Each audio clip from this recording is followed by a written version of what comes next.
Imagine looking up and finding not one blue world, but two, twin oceans glittering under the same sun, two swirls of cloud drifting across two living faces. One is the home you know.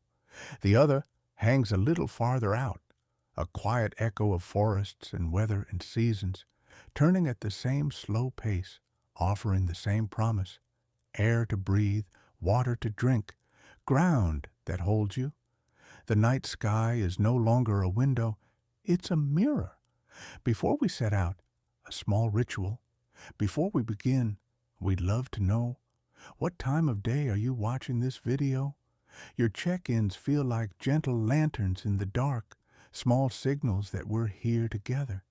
And if this kind of journey keeps you company, you're welcome to leave a soft trace, a like, a comment, a quiet subscription, so this firelight finds you again. Now, breathe.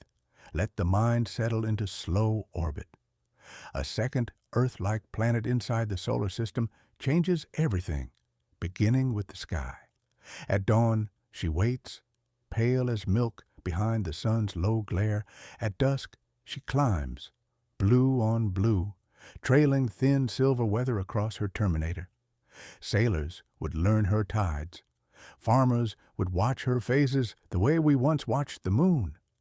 Children would draw two circles in crayon and ask, which one is ours today? The conflict begins with gravity and with meaning. Two worlds of similar mass and warmth tug on each other's paths, reshaping the dance of planets and the temper of seasons.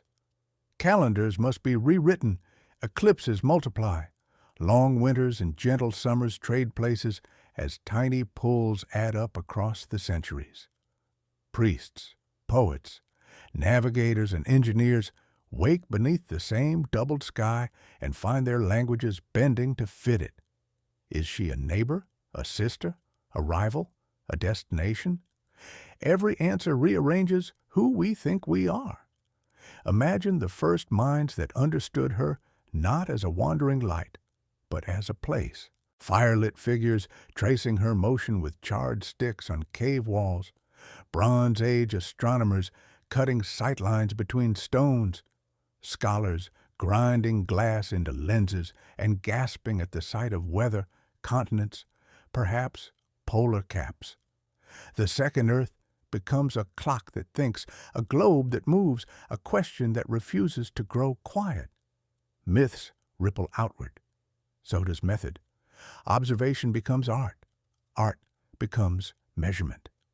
There are practical frictions, too. If she rides a stable orbit across from us, always hidden behind the sun, our radio hush would sometimes fill with her storms, our probes would feel her pull.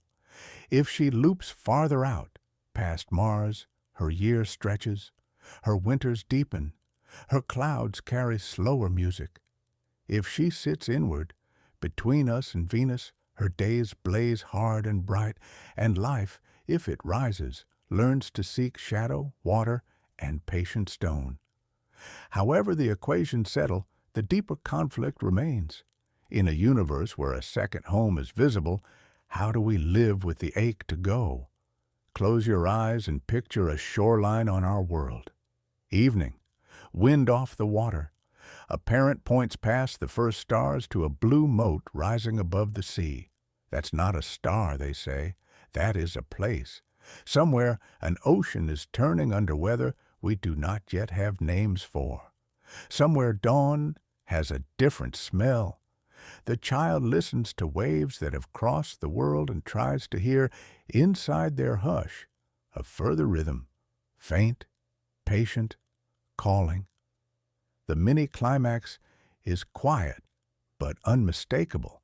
The moment our instruments return proof that she carries clouds, pressure, perhaps even the faint chemical imbalance that life creates when it breathes. Not noise, not error, pattern.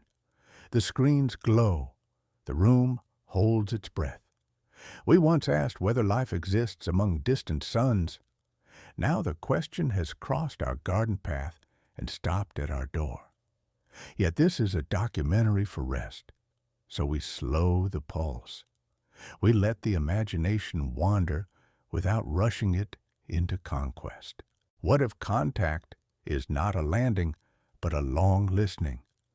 What if the first bridges are made of light, radio, laser, a grammar of pulses stitched across the dark? What if travel waits until patience matures into wisdom, until we are ready to arrive as guests rather than owners? The second Earth does not hurry us. She simply keeps turning, a steady companion to our long learning. Tonight, we begin with wonder, but we won't stay there. Each part of this journey will carry the same rhythm, a clear image, a gentle tension, a small crest of possibility, and then the return to calm. Two worlds under one sun, two mirrors facing each other, two chances to ask what life can be. Lie back. Let the thought drift without dissolving. The sky has offered us another shoreline. For now, we stand at ours and watch the light slide over both. The discovery of another Earth-like planet within our own solar system would be nothing short of revolutionary. Imagine astronomers one quiet evening, scanning the skies as they have for centuries, suddenly catching sight of something impossible. A sphere the size of Earth, bathed in soft light, orbiting near the familiar lanes of our planetary family. Not a distant exoplanet, hidden across light years, but a neighbor, close enough to study, close enough to change everything we think we know. At first, disbelief would reign. Data would be checked, rechecked, and challenged. Was this a trick of gravity? A misreading of instruments? A shadow mistaken for substance? But with each pass of the telescopes, the truth would sharpen. There it was, another blue-green world, shrouded in clouds, with glimmers of oceans reflecting the sun. No myth, no mirage. A twin world, long hidden, now undeniable. The immediate conflict would not be scientific curiosity, but human imagination. What would it mean for us if another cradle of life sat right beside us, hidden in plain sight? Religions would rush to explain it, weaving it into prophecies or doctrines. Scientists would struggle to remain cautious, framing it as a natural discovery, a planet shaped by the same physics as our own. Politicians would argue, nations would posture, and the public, millions of ordinary people, would simply stare upward, sensing that the universe had just grown closer and stranger at once. Miniature climaxes would unfold in living rooms and laboratories. Children would ask their parents if there were people there, watching us back. News anchors would whisper the word alien with careful restraint, while governments convened emergency meetings. Every telescope would turn to this new world. Satellites would be reprogrammed. Space agencies, once slow-moving and entangled in bureaucracy, would feel a new urgency. For if there was another Earth, then surely it mattered who reached it first. But beyond the scramble of politics and the fever of headlines, there would be the quiet awe of ordinary people stepping outside at night. Looking up, they would notice a light where no light had been before, not as far away as a star, not as faint as a distant planet, but a presence, steady, glowing, close enough to feel like it belonged to us. Imagine standing in a field, winding your hair, staring at the heavens, and realizing that Earth was no longer alone. It would be like meeting a sibling you never knew existed. And so the deeper conflict arises. Would this discovery unite humanity in wonder or divide it in fear? Would we dream of reaching it together or rush to claim it apart? The night sky, once constant, would never again feel the same. Where once there was silence, now there would be a whisper, another world, waiting. To imagine a second Earth-like planet in our solar system, we must ask a simple but difficult question. where would it be? The solar system is a delicate clockwork, every orbit balanced against another. Place a new planet in the wrong spot, and gravity tears the harmony apart. But there are a few hiding places in this vast machinery, locations where another Earth could linger, silent and stable, waiting to be discovered. One idea is the so-called counter-Earth, a planet forever hidden behind the sun, circling in the same orbit as ours, but on the far side. From Earth, it would always be invisible, the sun blocking our view. For centuries, this has been a favorite speculation of dreamers and philosophers. Ancient Greeks whispered about it. Even modern writers have played with the thought, what if another civilization rises there in lockstep with ours, always just out of sight? Another possibility is farther out, beyond Mars. Here, a second Earth might travel more slowly, with longer years and colder winters. Such a planet could develop its own stable climate, shaped by distance and sunlight, perhaps yielding forests of strange, resilient life. From our night sky, it would appear as a steady, pale light, visible even without telescopes, rising and setting with familiar rhythm. Or perhaps this twin Earth would orbit inward, between us and Venus. In such a position, it would be hotter, more hostile, a world of thick air and blazing skies. Life might evolve differently, adapted to harsh light and constant heat. Imagine jungles steaming with alien foliage, creatures born to live in shadows, oceans forever shimmering under a searing sun. Each placement brings its own story, its own conflict. Behind the sun, the problem is invisibility. How would we ever confirm it without traveling across space? Beyond Mars, the challenge is distance, the long voyages required to reach it. Closer to Venus, the test is survivability, the struggle to exist under such pressure and fire.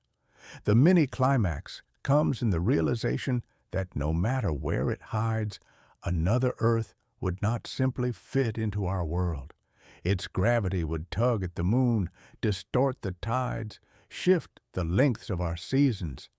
Every orbit would leave fingerprints across the solar system, and so astronomers, running simulations, would find themselves confronting the truth. If there is another Earth, it is not a quiet neighbor. It is a force, one that rewrites the very fabric of our sky. But imagine the beauty of it. Two worlds turning together, sometimes visible side by side in the twilight, their clouds catching the same sunlight. Picture sailors navigating not only by Polaris, but by the glow of the twin Earth rising on the horizon. Picture ancient farmers marking calendars not just by one moon, but by the shifting dance of two living worlds above them. Close your eyes and see the sky of this alternate reality. Two blue orbs suspended above the dark fields, reflections of each other, whispering across the void. The presence of another Earth would not only change our science, it would change our sense of belonging. The question lingers quietly, almost like a prayer. If another world so much like ours shared this system, would we see it as home or as a threat? If another Earth-like planet orbited within our solar system, its presence would ripple across the delicate balance of orbits that keep this system stable.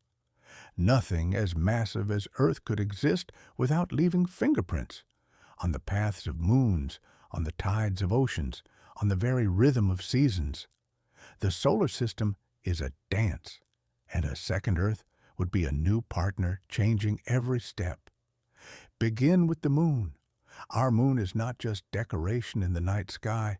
It is a stabilizer, holding Earth's tilt steady, preventing wild swings of climate. But a second Earth nearby would tug at it. Some nights, the moon might rise higher, glowing brighter as it is pulled slightly closer to us. Other nights, it might drift away, its orbit stretched by the competing pull of two worlds. Imagine a sky where the moon no longer follows a simple path, where eclipses happen more often, where the calendar itself becomes unstable. Then consider the tides. Earth's oceans breathe with the pull of the moon, rising and falling like a heartbeat. Add the gravity of another Earth, and the tides would swell unpredictably. Shorelines would flood on some coasts, while others would drive further than before. Ancient sailors, watching the water rise and fall, would wonder why the seas no longer followed their careful charts. Civilizations built near rivers and deltas might find their homes drowned, their crops salted. For humanity, the conflict would not just be theoretical, it would be survival. The other planets, too, would feel the change. Mars's orbit might wobble, pulling it closer or farther from us over long centuries. Venus, already a world of extremes, could tilt into even more violent climates.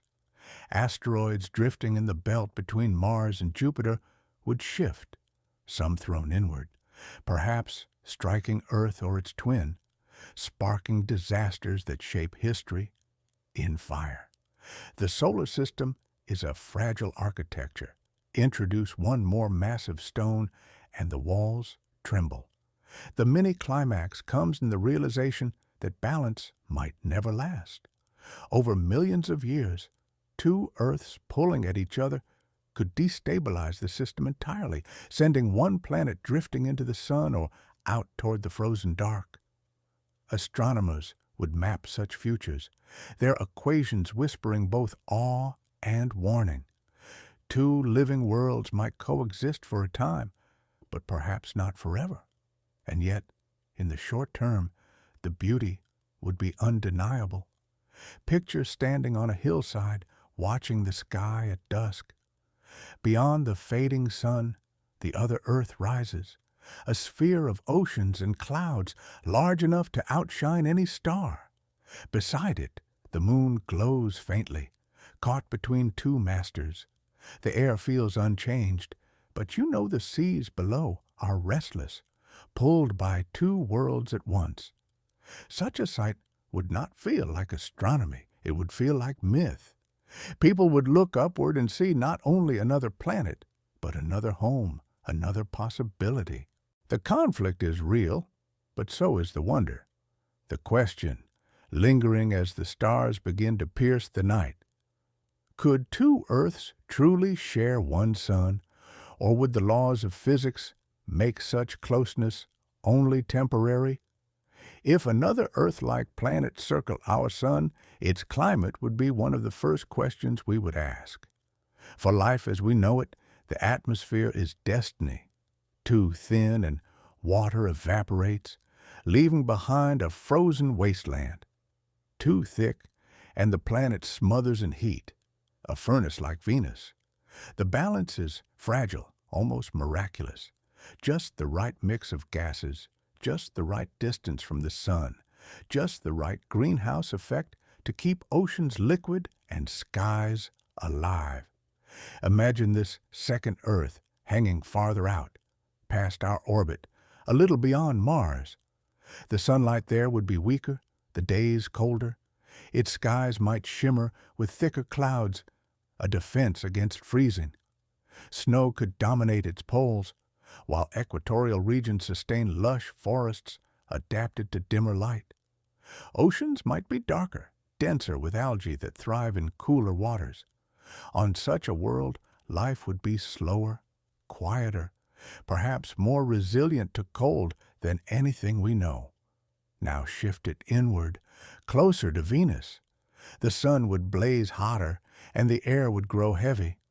Its oceans might steam, its jungles dense and restless, filled with creatures adapted to constant heat.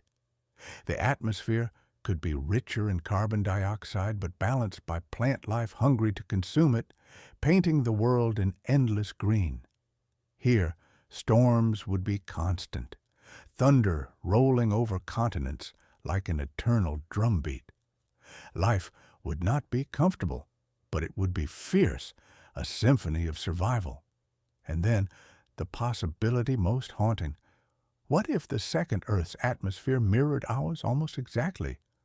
A twin climate, with blue skies and soft clouds, with rainfall feeding rivers that carve valleys into continents. Imagine looking up from our own fields and knowing that across the gulf of space, another field is turning under the same sun, another forest is breathing, another storm is breaking. That vision alone would reshape how we see our planet, not as unique, but as one verse in a longer song. The conflict arises in the unknown. For every possibility of beauty, there is risk. A thicker atmosphere could trap too much heat, turning the second Earth into a boiling world, barely survivable. A thinner one could leave its surface cold and barren, where life clings only at the edges, near volcanoes or deep oceans. And what if the air is filled with gases poisonous to us, even if they sustain other life? To dream of another Earth is to dream of another balance, one not guaranteed to suit us. The mini-climax comes in the thought of first contact, not with beings, but with weather. The first probe descending through alien clouds, its instruments sending back pressure, temperature, wind speed. The signal is faint, but clear. The planet breathes. The probe falls into storm, lightning dancing across its cameras, clouds flashing with colors no human eye has seen before. For a moment, humanity feels the pulse of another climate, another rhythm of air and water, another living sky. Close your eyes and imagine rain falling on unfamiliar soil, thunder echoing in valleys carved not by our rivers, but by theirs. Imagine winds carrying the scent of alien forests, breezes shaping dunes across continents we cannot yet name. This second Earth would not be just a world. It would be a weather, a cycle, a living heartbeat. And so the question rises gently. If such a planet exists, are we prepared not only to visit it, but to live in the strangeness of its air? Life is not guaranteed, but on a world so similar to ours, it is difficult to imagine only silence. If Earth is proof of anything, it is that where water flows and atmospheres breathe, life insists on finding a way. Another Earth-like planet in our solar system would almost certainly carry its own history of biology, a story written in oceans, swamps, skies, and stone. Picture the earliest stirrings, molecules in shallow seas, touched by lightning, combining into the first fragile chains. On our world, those chains grew into cells, cells into colonies, colonies into forms that swam, crawled, and flew. On another Earth, the same forces might have acted, but with a twist. Perhaps the spark came earlier, producing creatures older, stranger, more complex than ours by the time humans appeared. Or perhaps it came later, leaving the world frozen in a quieter stage of evolution, a planet of endless seas, filled only with drifting life. The conflict blooms in imagining how different the branches of evolution might look.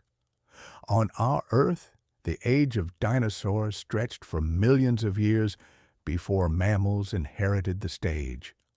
On another, perhaps dinosaurs never fell, and reptilian giants still walk beneath its skies. Or perhaps intelligence rose not in primates, but in birds, in cephalopods, in beings whose forms stretch our imagination. Another Earth would not simply be a reflection. It would be an alternate script, written in the same ink, but with different choices. The mini-climax emerges in a vision. The first time a telescope or probe captures undeniable signs of complex life. Forests sprawling across continents, green but in shades unfamiliar. Shapes, moving in rivers that are too large to be fish, too graceful to be storms. The world would not just be alive, it would be visibly thriving. The breath of discovery would catch in the chest of every watcher, scientists and dreamers alike. But wonder carries its weight. What if the world is alive, but not welcoming? A biosphere tuned to toxins harmless to its creatures, but deadly to ours? Viruses and bacteria that our bodies cannot fight. Pollen, spores, and chemical defenses from plants that thrive under another sun's rhythm, but choke our lungs. To visit would not be exploration. It would be intrusion, with risks we can barely name. And yet, the thought of connection refuses to let go. Imagine looking up and knowing that beneath that glowing sphere in the sky, creatures are living their lives, hunting, nesting, breathing, playing, dying. A planet that does not only orbit our sun, but shares our story of survival. The ending settles not with fear, but with an image. Rivers winding through a valley lit by dawn, flocks of unknown birds rising as the light catches their wings. The air hums with life. This is not Earth, but it is Earth's sibling, carrying its own chorus into the universe. Long before telescopes, before rockets, before science could name or measure, there were eyes, human eyes, lifted to the sky, searching for meaning. If another Earth hung in our heavens, bright and steady, it would have been one of the first things those eyes noticed. Not a distant star, not a fleeting comet, but a presence, constant, immense, impossible to ignore. Imagine early humans, wrapped in furs, huddled around fires in dark caves. Above them, the sky opens wide, and among the familiar constellations, there is another world, glowing blue-white, larger than any star. To them it would not be a planet, it would be a spirit, a god, a rival sun. They would paint it on cave walls beside bison and mammoth, not as an object of study, but as part of the great mystery they lived inside. As time passed, civilizations would weave it into their myths. Egyptians might have called it a twin of Ra's chariot, the hidden companion of the sun. Greeks would imagine a rival Olympus, a world where gods of equal power resided. Mesopotamians, who mapped the heavens so carefully, would chart its path and declare it the dwelling place of deities or demons. In every culture, stories would bloom, because another Earth could never be neutral. It would demand explanation. The conflict emerges in how belief collides with fear. If there is another world in the sky, what lives there? Are they like us? Are they watching? For ancient minds, the answer would not be science, but mythology. The second Earth would become a mirror for every hope and terror. Some would see it as paradise, the land of ancestors, where souls travel after death. Others would see it as menace, the place of giants or monsters or gods who punish and test. The mini-climax rises in imagining rituals beneath this second world. Priests standing on temple steps, pointing upward, leading chants to the glowing orb. Farmers marking the seasons not just by the moon, but by the shifting phases of two Earths crossing the sky together. Entire calendars would grow around its rhythm, entire empires aligning their power with the presence of that shining globe. And yet, the image softens. Beyond priests and kings, beyond scholars and rulers, there would be children, small, barefoot, staring upward at night. They would ask their parents, "Who lives there? Do they see us as we see them?" The answers would change with every culture, but the question would remain, echoing across millennia. Close your eyes and picture a desert under starlight, pyramids rising, torches flickering. Above them, not one world, but two, our Earth and its twin, silent and luminous. For those who lived in the dawn of history, the heavens were already full of meaning.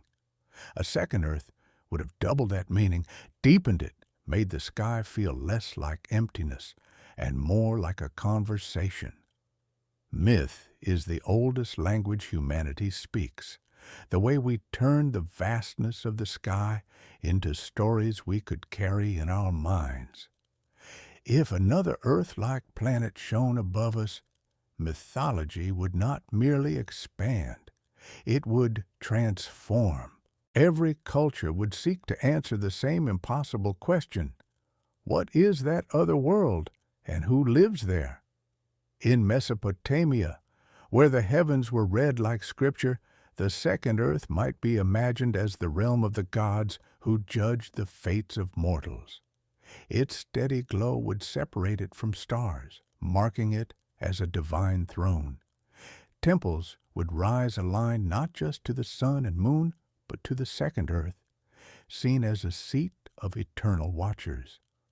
Among the Egyptians, it could become the hidden mirror of Ra's daily journey, the secret twin of the sun god's cycle. Pharaohs might declare themselves rulers of both Earths, this one of sand and river, and the glowing world above, whose favor gave legitimacy to their reign. To die would not mean to journey across the Nile into the afterlife, but to ascend into that second blue sphere, the true land of immortals. In the myths of Greece, the other Earth might be Olympus itself, not a mountain, but a world floating in the heavens, where gods feasted and waged their timeless dramas. Perhaps it would be seen as Elysium, the paradise reserved for heroes, an actual place glowing above the night sea. To sailors, it would be a promise.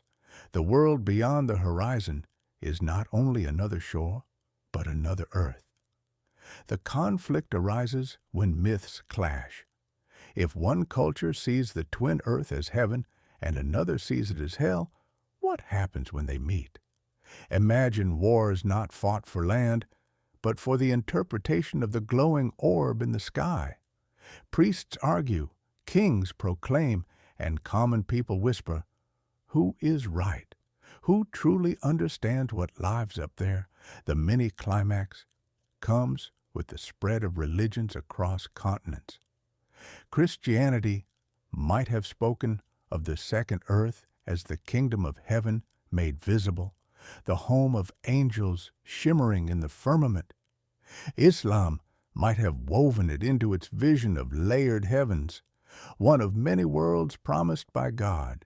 Hinduism, already rich with infinite cycles of creation and destruction, would embrace it as another plane of existence, proof that reality itself contains endless homes. And yet, beyond doctrine and dogma, there would be the quiet intimacy of human wonder, a shepherd lying in a field at night, gazing upward, whispering prayers not just to God but to those who might live beneath the light of that second world. A child asking if souls travel there after death. A mother pointing upward and saying, there, above us, is where the ancestors watch. Close your eyes and see it. Temples carved to match the glow of another Earth. Festivals held when its light crosses the horizon. Myths that are no longer metaphor but rooted in something visible, undeniable. Religion would not only point beyond this life, it would point to another planet, visible proof that we are not alone in creation. The scientific revolution began with questions whispered into telescopes. What are the stars? What are the planets? What is our place in the cosmos? If another Earth-like world glowed above us, the revolution would have come sooner, sharper, perhaps more turbulent. Science would not only challenge religion and tradition, it would do so with proof hanging visible in the sky. Imagine Galileo raising his crude telescope not to Jupiter's moons, but to the second Earth. Through the lens, he sees cloud belts, oceans glinting in sunlight, perhaps even polar caps. His pen scratches furiously across the page. This is not a star. This is another world. The conflict would ignite instantly. The Church, already uneasy with heliocentrism, would not simply debate abstract orbits. They would confront the undeniable presence of another home. If Earth was not unique, if the heavens were not incorruptible, then what of doctrine? What of human centrality in the universe? Kepler's laws of planetary motion would expand to account for the twin Earth.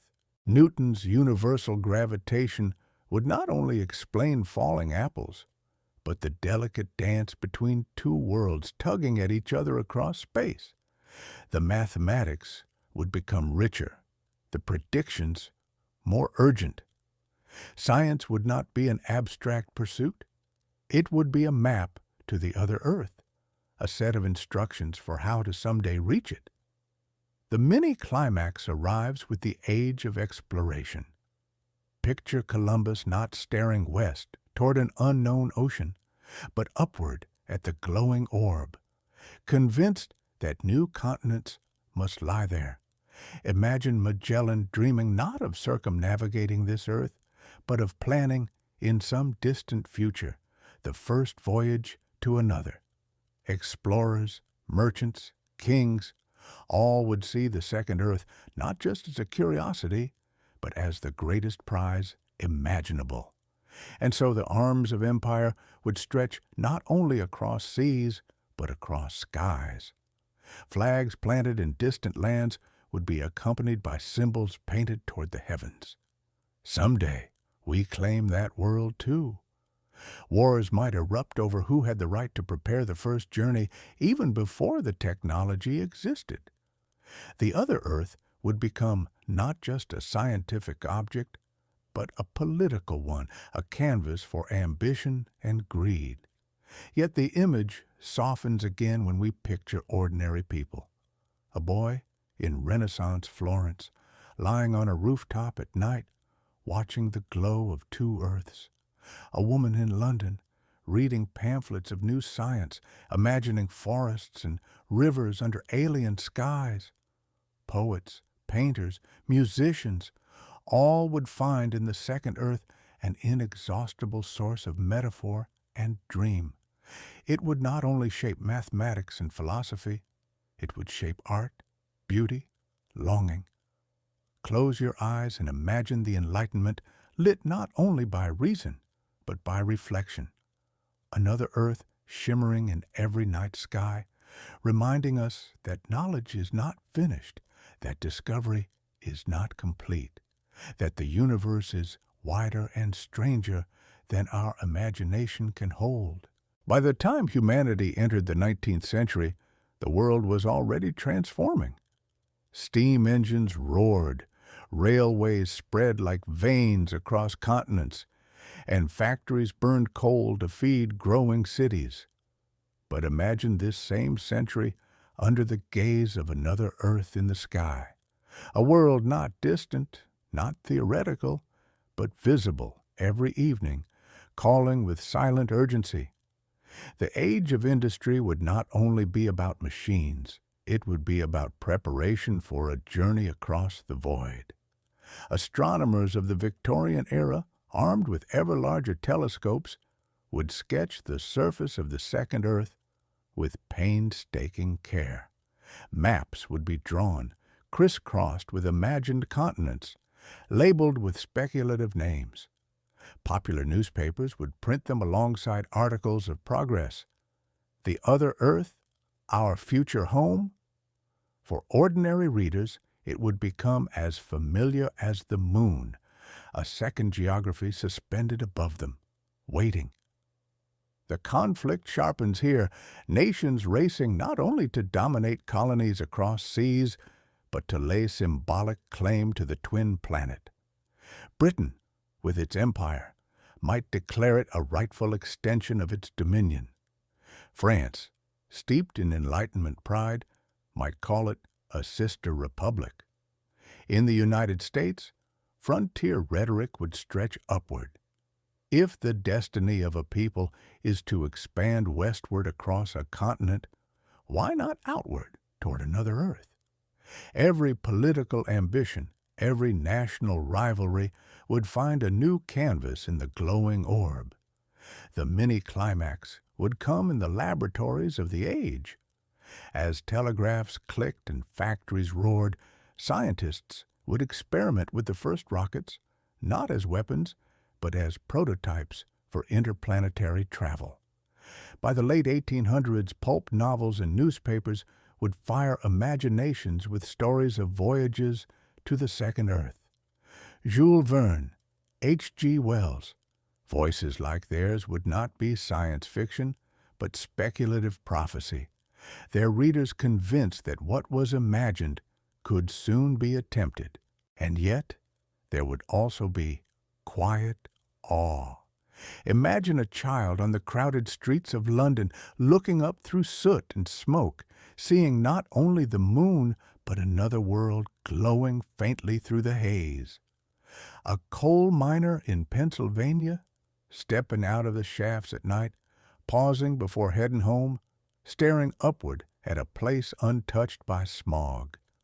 A farmer in India, kneeling in fields lit by two Earths, whispering prayers for rain. Technology might accelerate ambition, but the simple act of looking upward would keep wonder alive.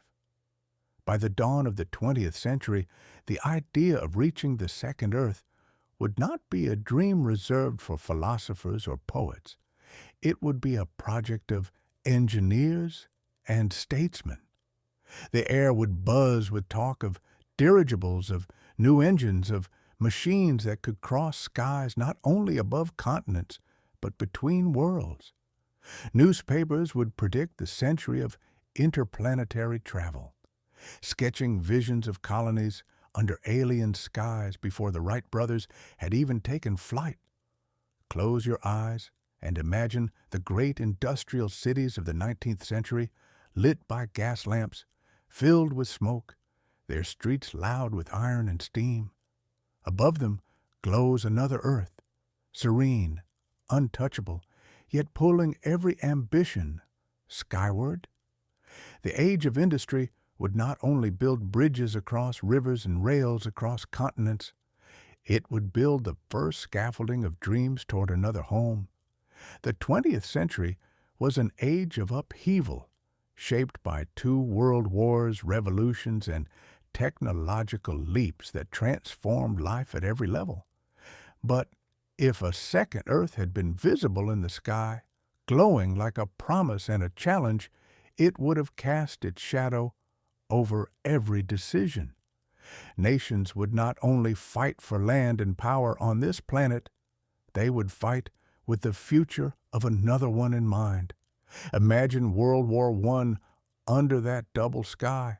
Soldiers in muddy trenches would lift their eyes between bombardments and see the pale, steady orb of another Earth above them.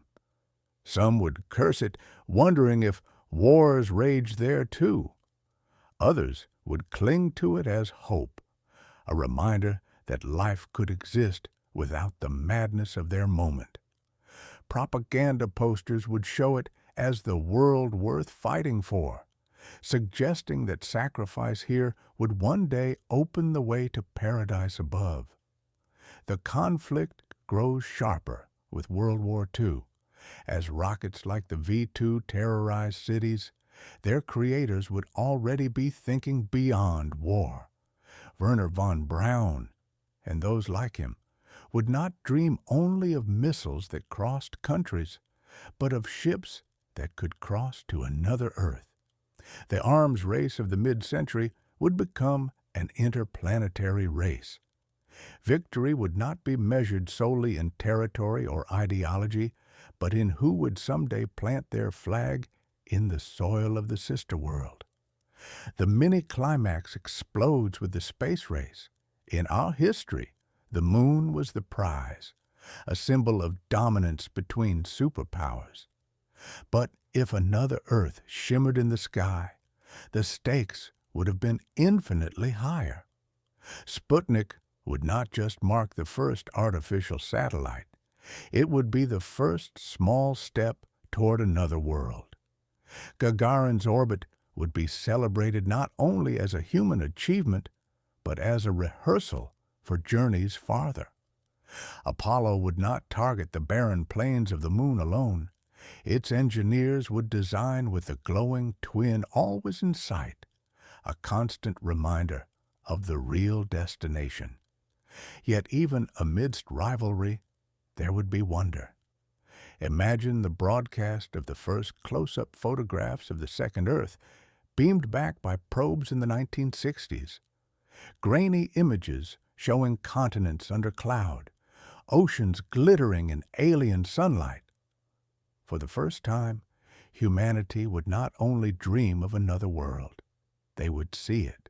Living rooms around the globe would fall silent as televisions flickered with proof. The glowing orb was not fantasy but a place, real and reachable. And still, questions would cut through the awe. If life exists there, what form does it take? Are we preparing to meet neighbors or to trespass?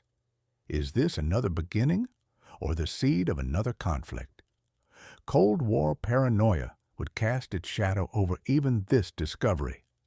The second Earth would be painted alternately as a utopia to win or a threat to fear. Diplomats would argue, militaries would plan, and scientists would insist on patience, urging the world to learn before it leapt. Close your eyes and picture July 20th, 1969. In our history, a human foot pressed into lunar dust.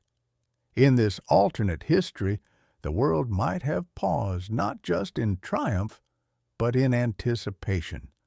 For beyond that footprint, beyond the silence of the moon, there glowed a greater prize, an entire Earth, waiting.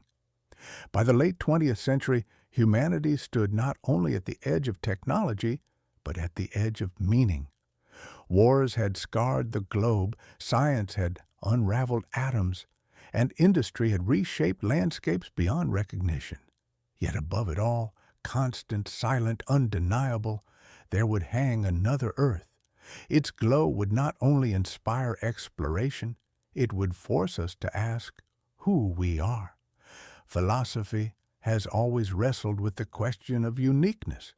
Are we alone? Is our story singular?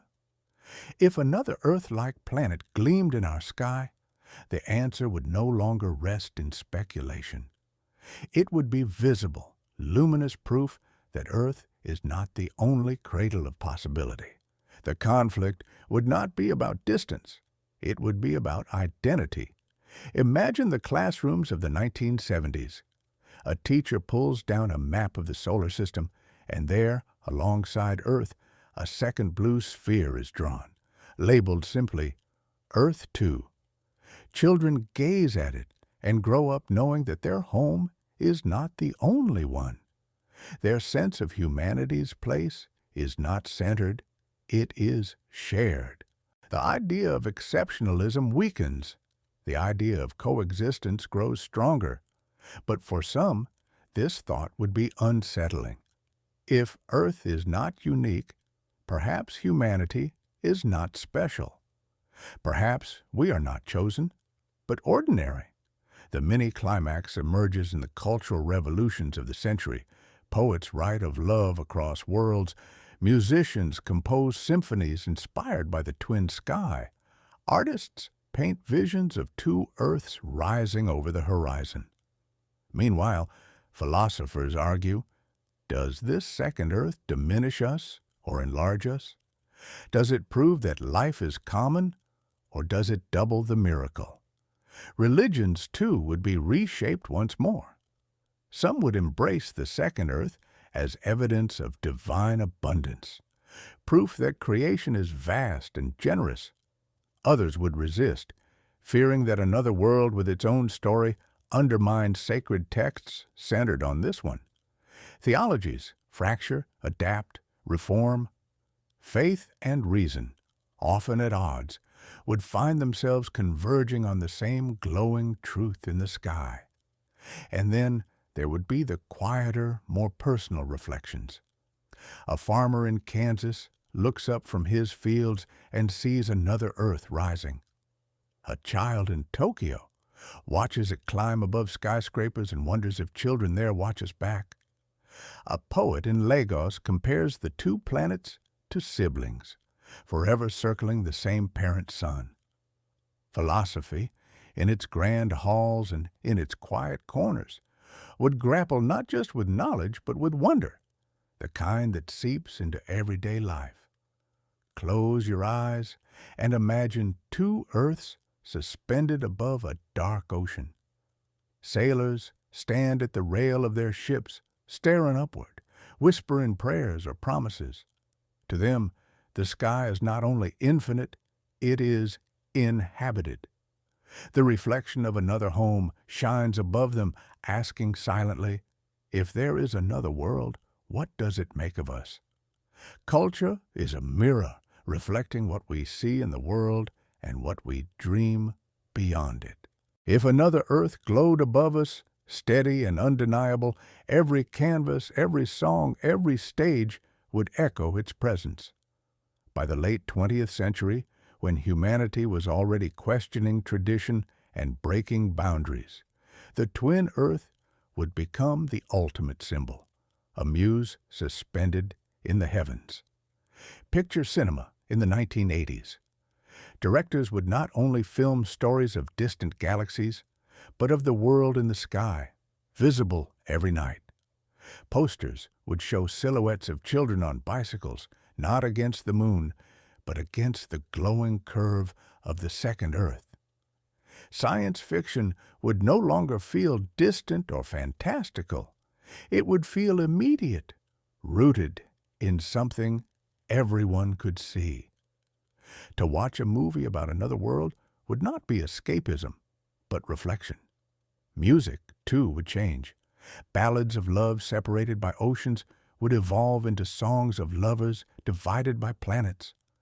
Protest songs would ask not only for peace on Earth, but for peace with the other Earth. Rock bands would design album covers with two blue orbs suspended over stadium crowds. Classical composers would score symphonies with movements named after the imagined landscapes of the twin world, forests of Earth 2, oceans under alien skies. The arts would not just borrow imagery, they would create a cultural bridge, turning the second Earth into part of our shared imagination.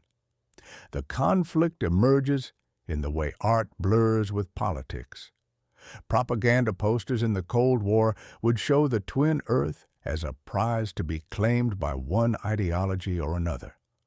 Films in the United States might depict it as a world waiting for freedom, while Soviet works might paint it as a symbol of unity for the workers of all worlds. Every system of power would try to make the second Earth their own, using culture as both a canvas and a weapon. The mini-climax comes in the quiet realization that art often softens what politics hardens. A painting in a gallery showing two Earths rising over the same horizon might move viewers to tears, reminding them of connection rather than division. A child's crayon drawing of our Earth and the other Earth might hang on a refrigerator, a small testament to hope. Even in times of fear, the second Earth would be more than propaganda. It would be a personal symbol, endlessly reimagined. And yet, culture is not only about what we create, it is about how we see ourselves. Imagine a dancer performing under an open sky, movements echoing the twin orbits above. Imagine graffiti on a concrete wall, two circles, side by side, linked by a line. Imagine bedtime stories told to children where heroes travel not across kingdoms, but across planets. The presence of another Earth would permeate every act of expression, a shared motif threading through centuries of creativity. Close your eyes and see a concert in a crowded city square. Music swells, lights flash, and above it all, two earths glow together, one real beneath our feet, the other shining above. The audience lifts their heads, and for a moment, art and sky become one, an entire culture shaped by the reflection of another home. The 21st century opened with a world already deeply connected. The internet spread ideas faster than any empire ever could. Satellites circled overhead, and airplanes stitched continents together in hours. But if another Earth glowed above us, the dawn of this century would not only be about globalization. It would be about preparing for the first true step beyond our world. Imagine January 1st, 2000. Crowds gather to watch fireworks, but above the celebration shines not just the moon, but the twin Earth. In every city, on every screen, the new millennium is framed not only as the turning of time, but as the beginning of interplanetary destiny. Politicians speak of peace on Earth and peace with the other Earth. Technology companies promise not just faster networks, but future bridges between worlds.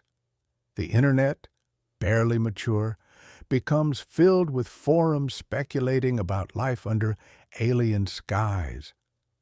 Children search for blurry images of the second Earth, just as they once searched for maps of new continents.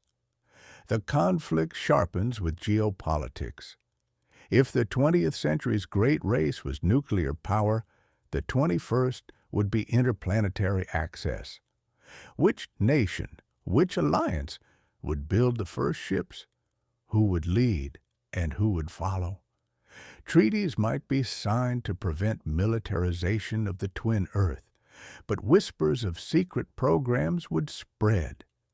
Space agencies, once struggling for funding, would suddenly find themselves at the center of human ambition. The mini-climax arrives with technology. Rockets that once carried satellites now launch telescopes able to map the second Earth in detail.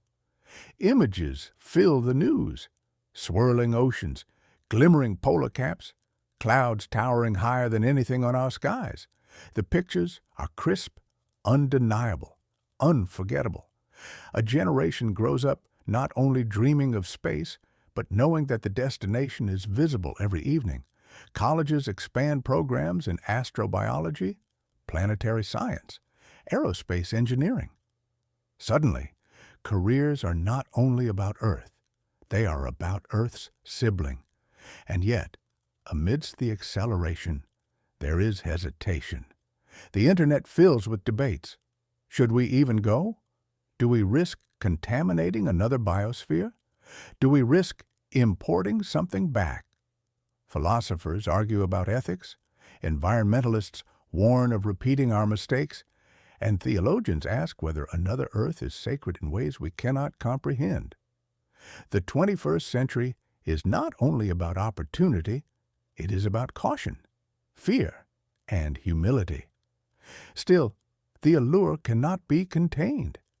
Imagine a family in Sao Paulo watching the twin Earth rise above city lights, whispering that their grandchildren might stand on its soil. Imagine students in Nairobi studying computer science, dreaming of building the systems that will guide ships across the void. Imagine children in Beijing pointing upward and saying, "That is where I want to live." Globalization, once about trade and communication, becomes about shared ambition, binding humanity with a dream no border can erase. Close your eyes and picture a launch site, floodlit against the night. Engineers stand by computers. Crowds wait in anticipation.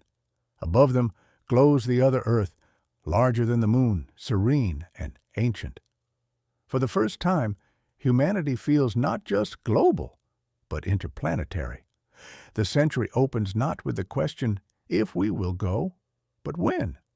The first steps toward another Earth would not be taken by humans, but by machines. Long before boots pressed into alien soil, the twin world would be visited by metal messengers, robots, probes, silent explorers built to survive what we could not. Humanity's first contact with another Earth would come through the hum of electronics and the flicker of signals carried across the void. Imagine the launch of the first robotic mission. The rocket rises, flame cutting the night, carrying a fragile craft across millions of kilometers.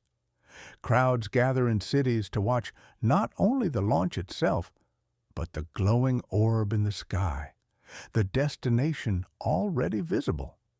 Unlike Mars or Jupiter, which hide their secrets until the probe arrives, the second Earth is always there, taunting, inviting, reminding. The tension is unbearable.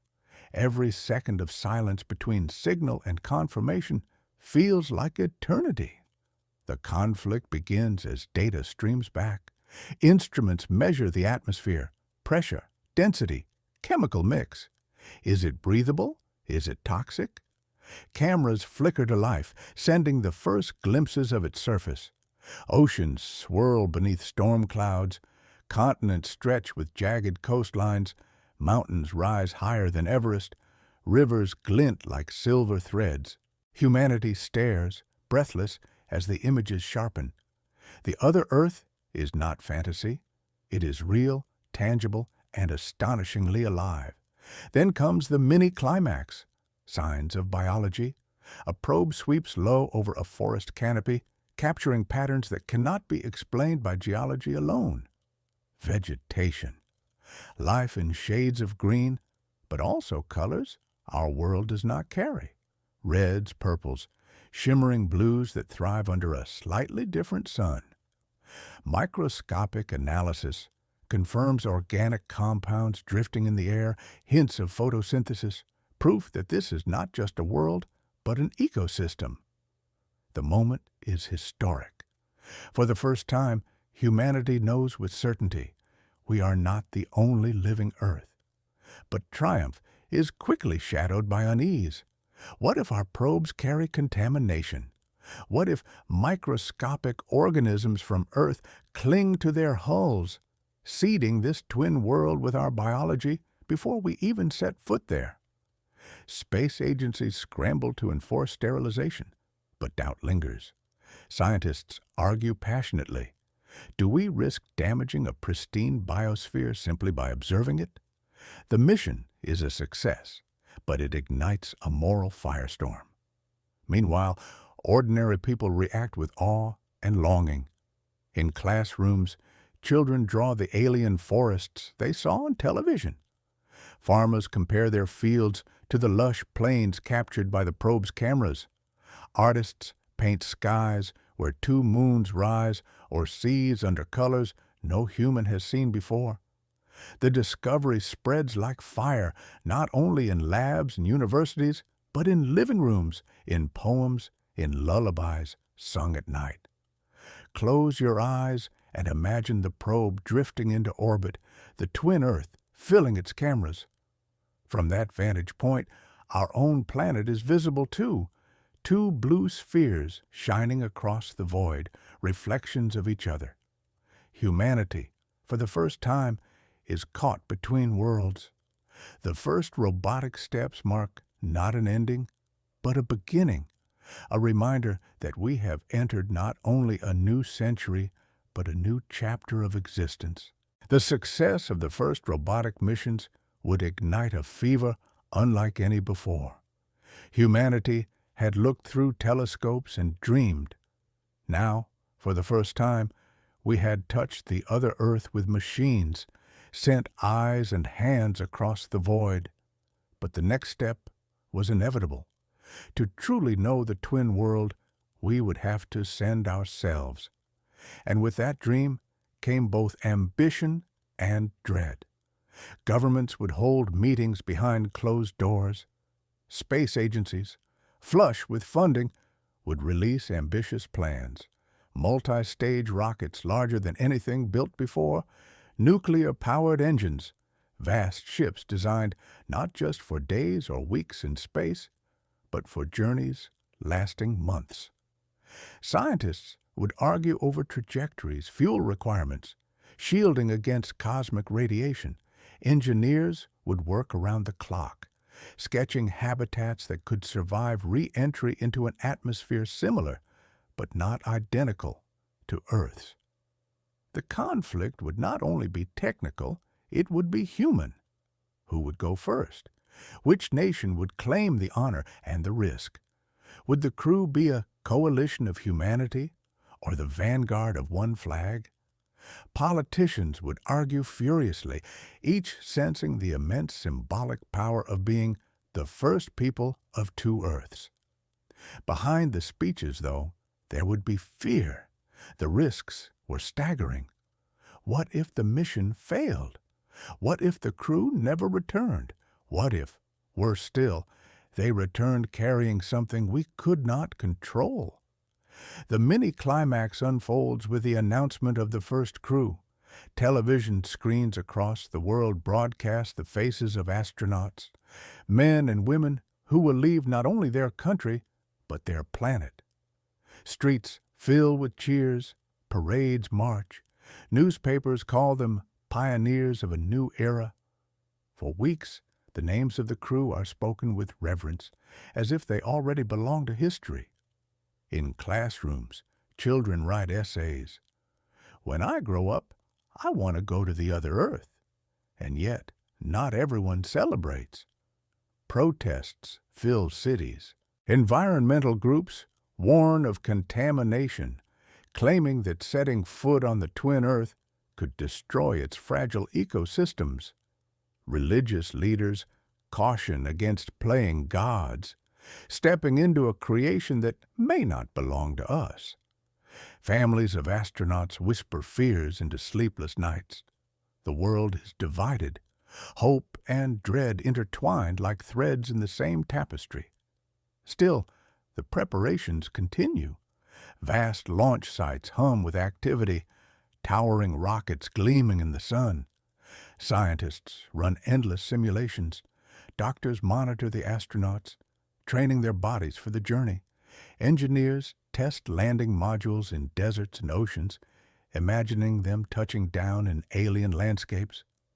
The twin Earth glows above, serene, unchanging, watching silently as humanity debates, prepares, trembles. Close your eyes and imagine that final night before launch. The crew lies in bunks, staring at the ceiling, knowing that when they open their eyes tomorrow, they will leave the only world humans have ever known.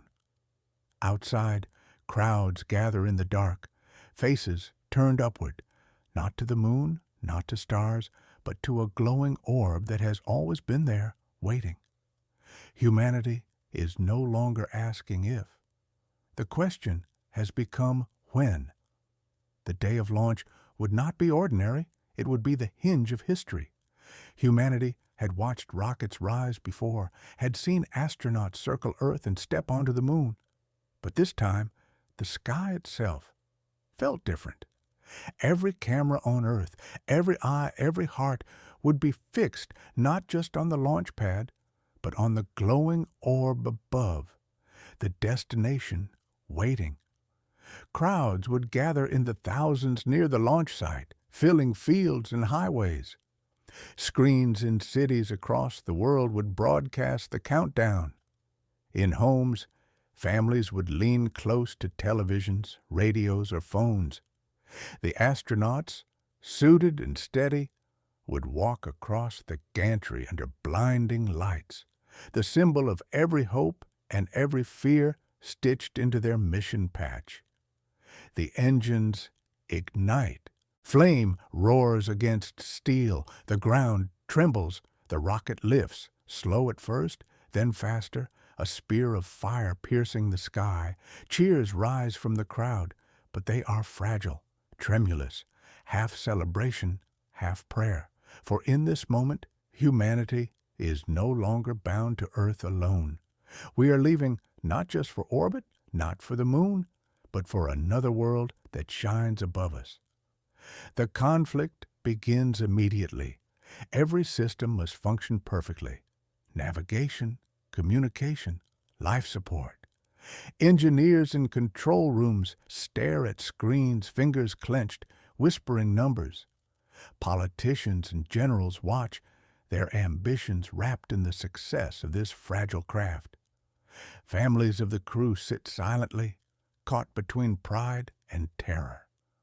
Around the world, billions of strangers wait together, bound by a single fragile thread of fire crossing the heavens.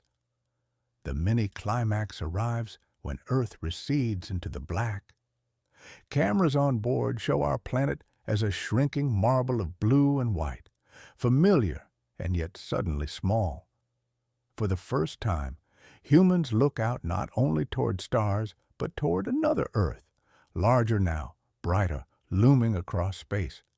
Its oceans shimmer faintly, its continents hidden beneath clouds.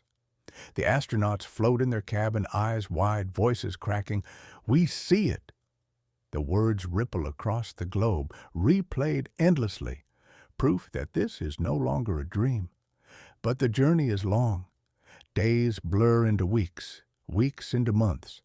The crew eats carefully rationed meals, exercises in cramped corridors, sleeps to the hum of machines.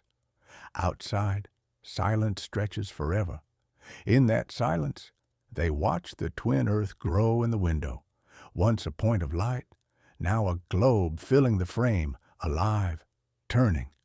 They whisper to each other that they feel watched, as if the planet itself is aware of their approach. And still, back on Earth, billions keep vigil.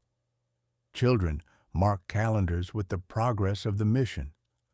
News anchors speak in hushed tones as if covering a sacred event. Artists paint murals of rockets crossing space. Poems are written, songs sung, prayers whispered. Humanity is not traveling alone. Every thought, every hope, every fear is carried with the crew, stretched across the void. Close your eyes and imagine the moment the astronauts turn their cameras back to Earth. Behind them glows the second planet. Ahead of them drifts their first home. Two Earths in the same frame, two reflections of life orbiting the same sun.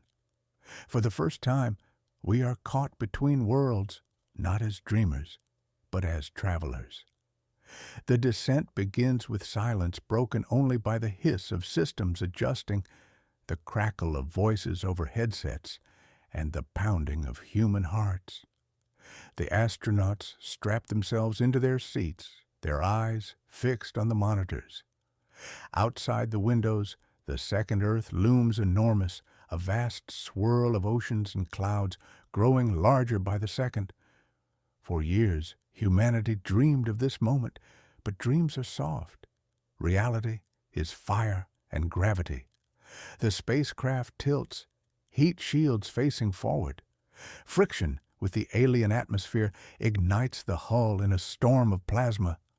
Flames streak across the sky of the twin Earth, a fiery signature announcing humanity's arrival.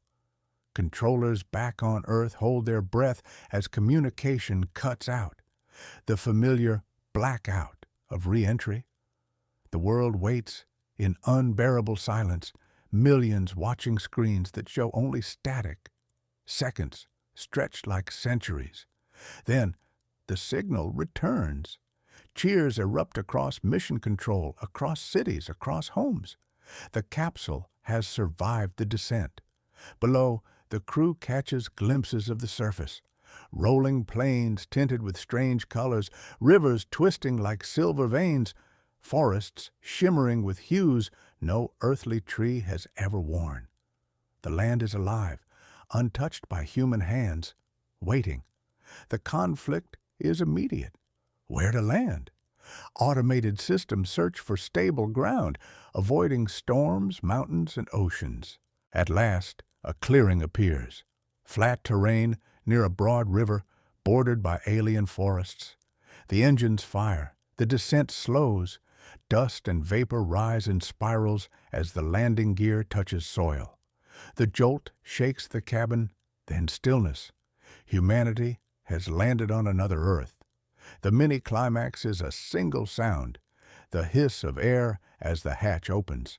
The first astronaut descends the ladder, boots pressing into alien soil.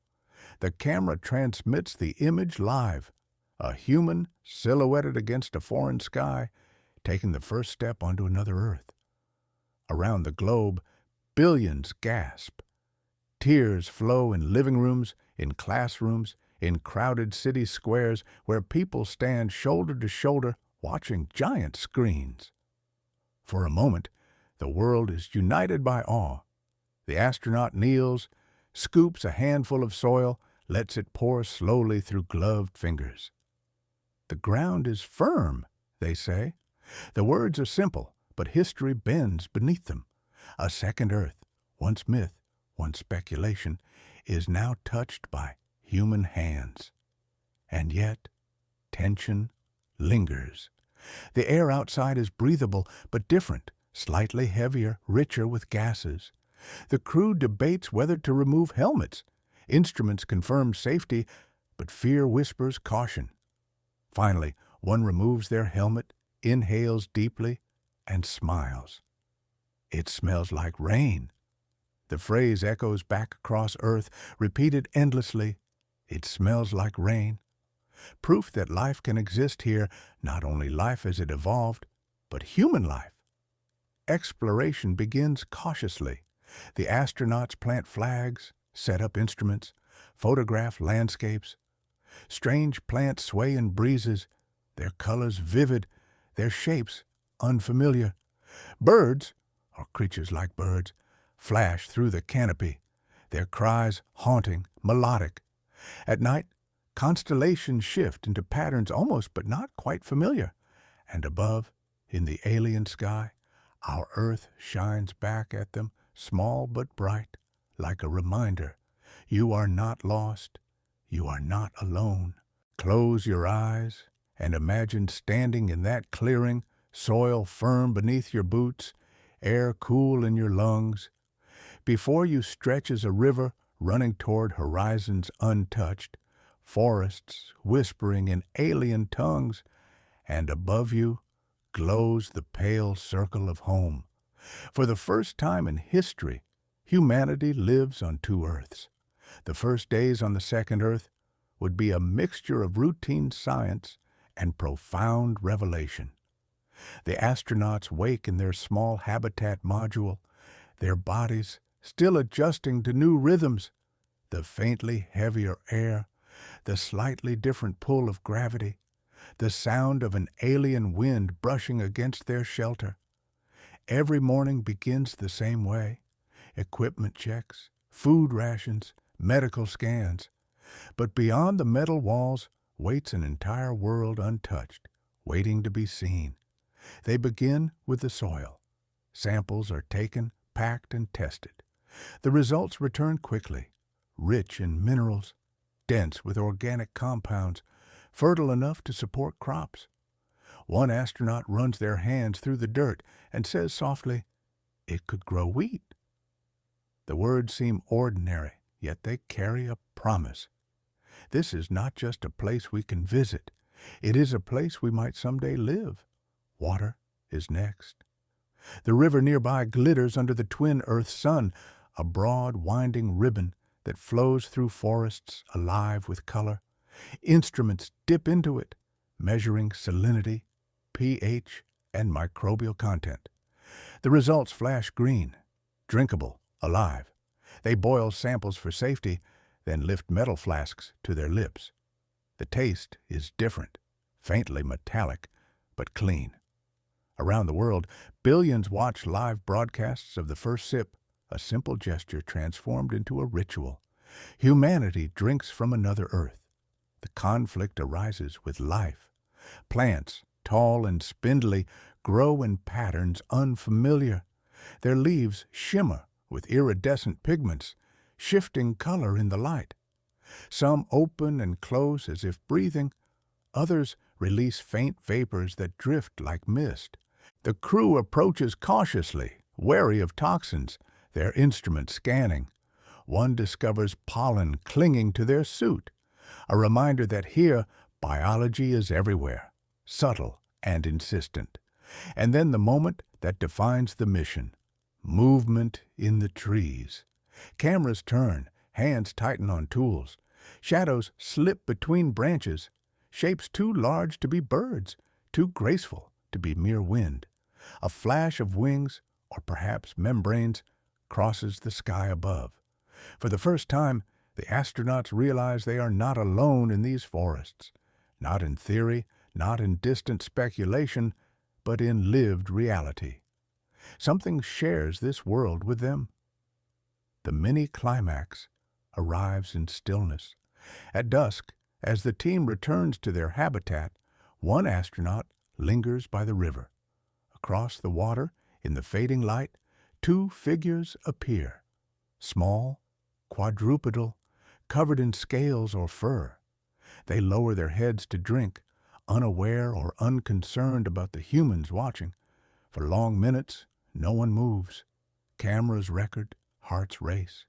It is not a dream. Life here is complex, visible, present. That night, the crew sits around their instruments, their helmets stacked beside them, listening to the forest. The air hums with alien insects, chirps with unfamiliar birdsong, echoes with distant calls of larger creatures. They speak little, each lost in thought, knowing that these sounds are history. The first time human ears have heard the voices of another Earth. Close your eyes and imagine sitting in that clearing, the campfire crackling softly, the stars shifting above. Beside you are tools and machines, but beyond them stretches a living world, untouched and immense. The soil beneath you can grow food, the water can quench thirst, and in the distance shadows move, reminders that this earth is not empty, but alive, and that every step forward is also a step into mystery. The mission shifts from survival to discovery.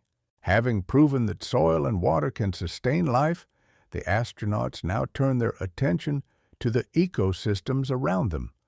Their task is simple in design, but vast in meaning: to understand how life has flourished on this second Earth, and what dangers and lessons it holds for us. They begin with the forests. Strange trees tower overhead, their trunks twisted into spirals, their leaves shimmering with pigments that shift between green, violet, and copper, depending on the angle of light. Sensors detect that these pigments absorb a broader range of the spectrum than Earth plants, perhaps an adaptation to slightly different sunlight. The air is thick with spores, glowing faintly at night, like drifting stars. Samples are taken carefully, sealed in containers, each labeled with trembling hands. The conflict arrives when the crew realizes the ecosystem is not passive. One astronaut brushes against a vine, and the plant curls sharply, retracting as if in pain. Another cuts into a trunk, and sap sprays out with startling pressure, coating their gloves in a sticky, acidic substance that eats at the material. Life here is not only abundant, it is defensive, vigorous, ready to fight for survival. The forest does not welcome intrusion. Insects, or something like insects, buzz in swarms. Some shimmer like crystal, their wings refracting light into prisms. Others glow faintly, leaving trails of green fire in the dusk. At first, they seem harmless, but one crew member develops a rash after a bite, the skin swelling with angry red welts. Panic ripples through the habitat as medics scramble to treat it. Fortunately, antibiotics and antihistamines hold, but the message is clear. Here, even the smallest life can wound us. The mini-climax unfolds with a discovery near the river. Tracks press into the mud, large, clawed, belonging to something heavy. They follow cautiously, weapons ready, cameras recording. The trail leads into a clearing where massive creatures graze on low shrubs. They are quadrupeds, their bodies armored with plates of bone, tails swinging like clubs. Their eyes, deep set and wary, glance toward the astronauts before returning to the plants. Herbivores, yet formidable, a reminder that here even prey can be dangerous. Back at camp, the crew debates their next move. Should they push deeper into the forest, risking encounters with unknown predators, or stay close to the river, mapping its banks, gathering data slowly? Scientists back on Earth sent endless instructions, but on the ground, every decision carries weight. This is not just exploration, it is survival. That night, the camp is tense. Strange calls echo through the trees, low and guttural, rising into howls that make the crew's hair stand on end. The forest feels alive in ways that are not only biological, but personal, as if the planet itself is aware of their presence. Some astronauts speak of it quietly, a sense of being watched, of moving under a gaze they cannot see. Instruments record nothing unusual, but the feeling remains. Close your eyes and imagine lying in that habitat module, the air thick with unfamiliar scents, the walls humming with life support systems, and beyond them, a world that pulses with voices you do not yet understand. This is no barren rock. This is not the moon nor Mars. This is another Earth, alive in every breath, every shadow, every step. And it is reminding humanity that discovery always comes with risk. Exploration always carries danger, but until now, the hazards had been manageable. Rashes, spores, the uncertainty of strange plants. The crew had adapted, cautious but confident. That confidence would be tested when they encountered their first true predator. It begins at dawn. A scouting team ventures deeper into the forest, their helmets sealed, instruments humming softly. The air is misty, shafts of pale light piercing through spiraling trees. The ground crunches underfoot, damp and rich, carrying the heavy scent of resin and soil. The forest is alive with sound, chirps, clicks, and the rustle of unseen creatures. Then abruptly, silence. The conflict arrives in that silence. One astronaut gestures for the others to halt. The air feels heavy, as if the forest itself is holding its breath. A thermal scanner sweeps the shadows. At first, nothing. Then, a heat signature, large, moving low to the ground.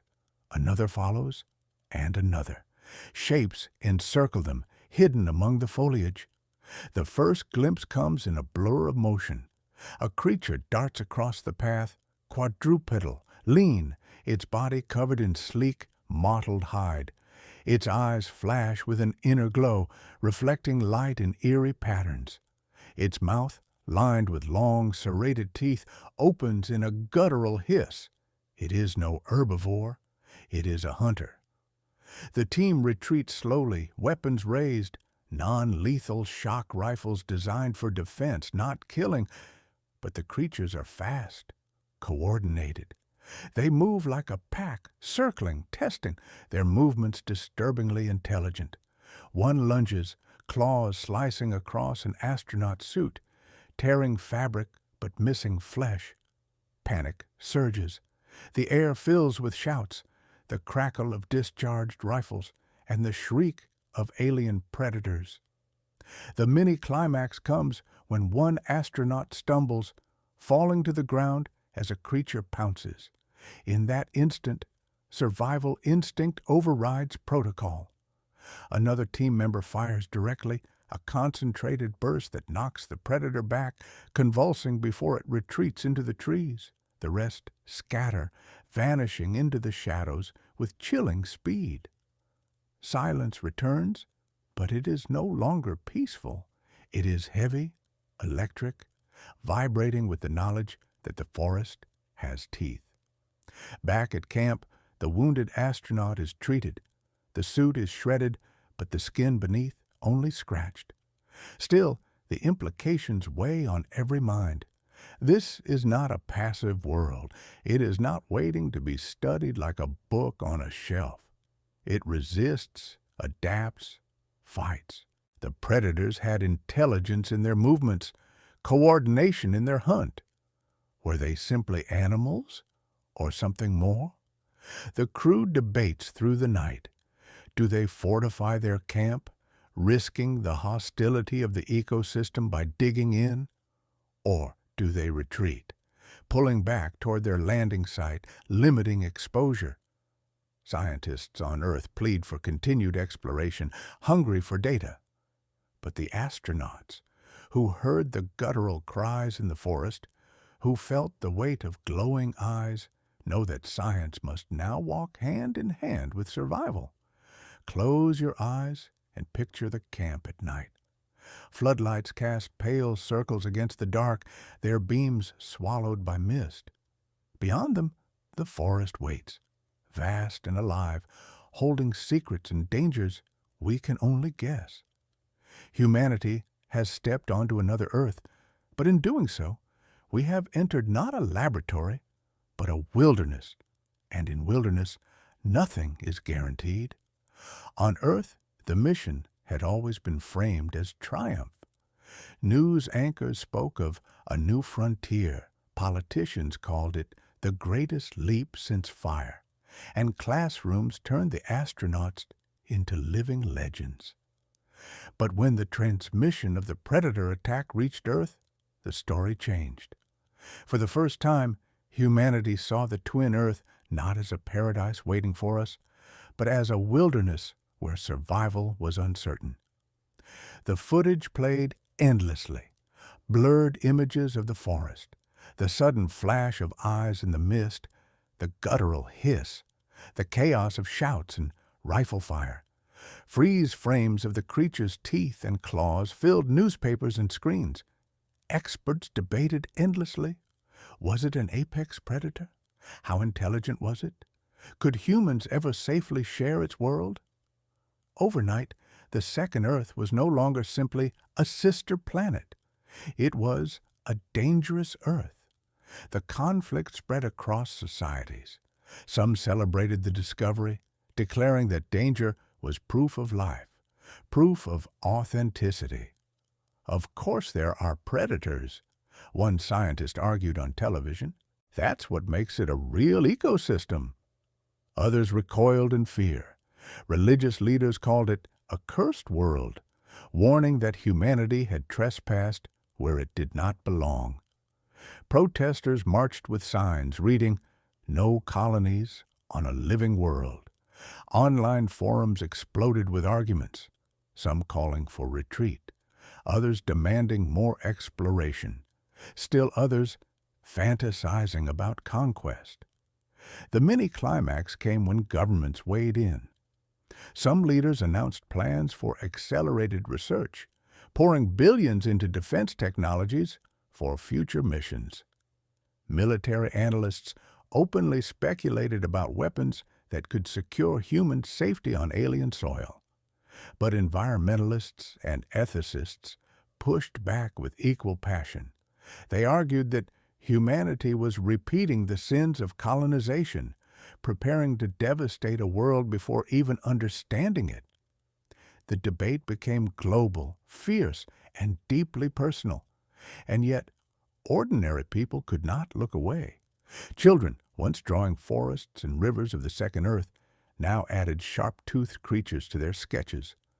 Documentaries replayed the astronauts' words. It smells like rain. It has teeth. It hunts in packs. The other Earth became both dream and nightmare, fascination and fear. In the astronauts' messages, however, another tone emerged. Yes, it is dangerous, one said in a live broadcast, but so is our own world.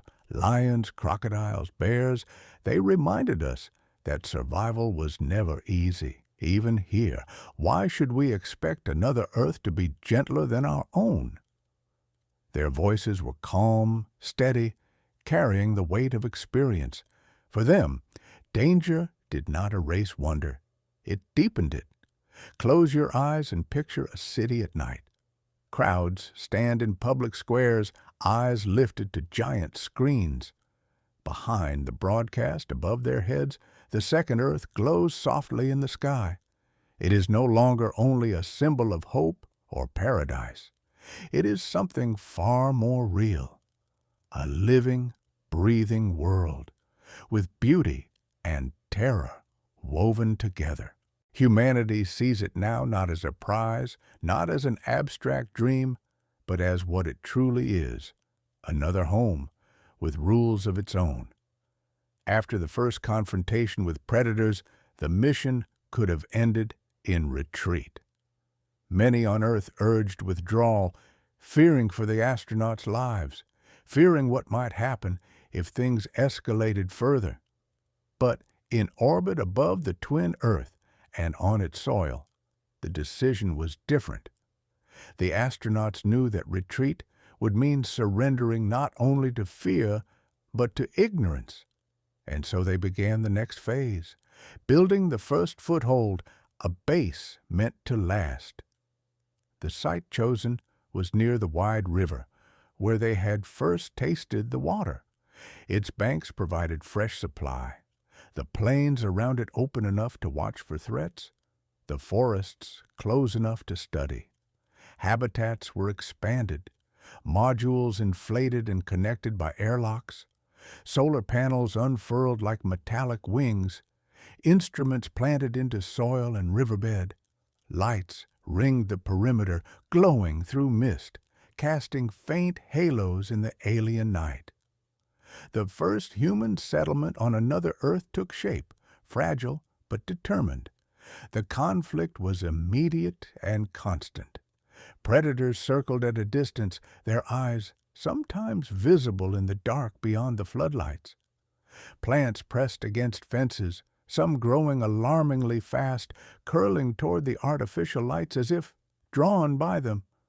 Strange insects swarmed at dusk, clinging to metal walls until repelled by heat and sound. Every hour, the crew balanced survival with science, building defenses while gathering data, living in tension between two instincts, to endure and to learn. And yet, there were triumphs. The soil, when tested further, proved astonishingly fertile. Seeds brought from Earth, wheat, beans, potatoes, sprouted quickly, their green shoots piercing the alien soil under transparent domes. For the first time, human crops grew under another sky. One astronaut pressed a hand against the dome, staring at the delicate stems, and whispered, "It feels like the future is real now." The mini-climax came when they extended the perimeter and raised the first permanent structure.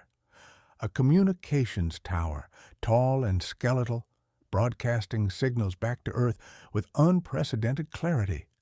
Images of the growing base streamed into homes worldwide, domes glowing, solar panels gleaming, astronauts moving against a backdrop of alien forests. Humanity saw not just a camp, but the embryo of a colony. But the risks remained relentless. One night, alarms blared as a predator pack tested the perimeter, hurling themselves against fences, their roars echoing through the valley. The astronauts rushed to defense stations, spotlights cutting through mist to reveal snapping jaws and clawed bodies. Non-lethal defenses, electric grids, sonic pulses, drove them back, but not before leaving scars in the soil, deep gouges that glistened in the morning light. The message was clear. The wilderness would not yield easily. Still, progress was undeniable. Within weeks, the base became a small outpost of humanity, humming with energy.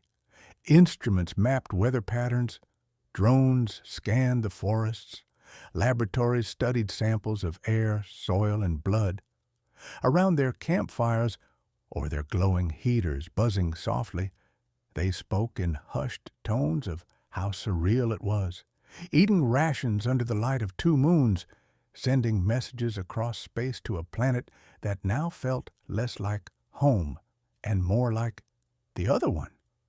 Close your eyes and imagine standing at the edge of that outpost at dusk. Behind you glow the domes of human engineering. Before you stretches a vast wilderness alive with unknowns. Above, your own Earth hangs as a blue star, while this new one breathes beneath your feet. In that moment, you feel the truth.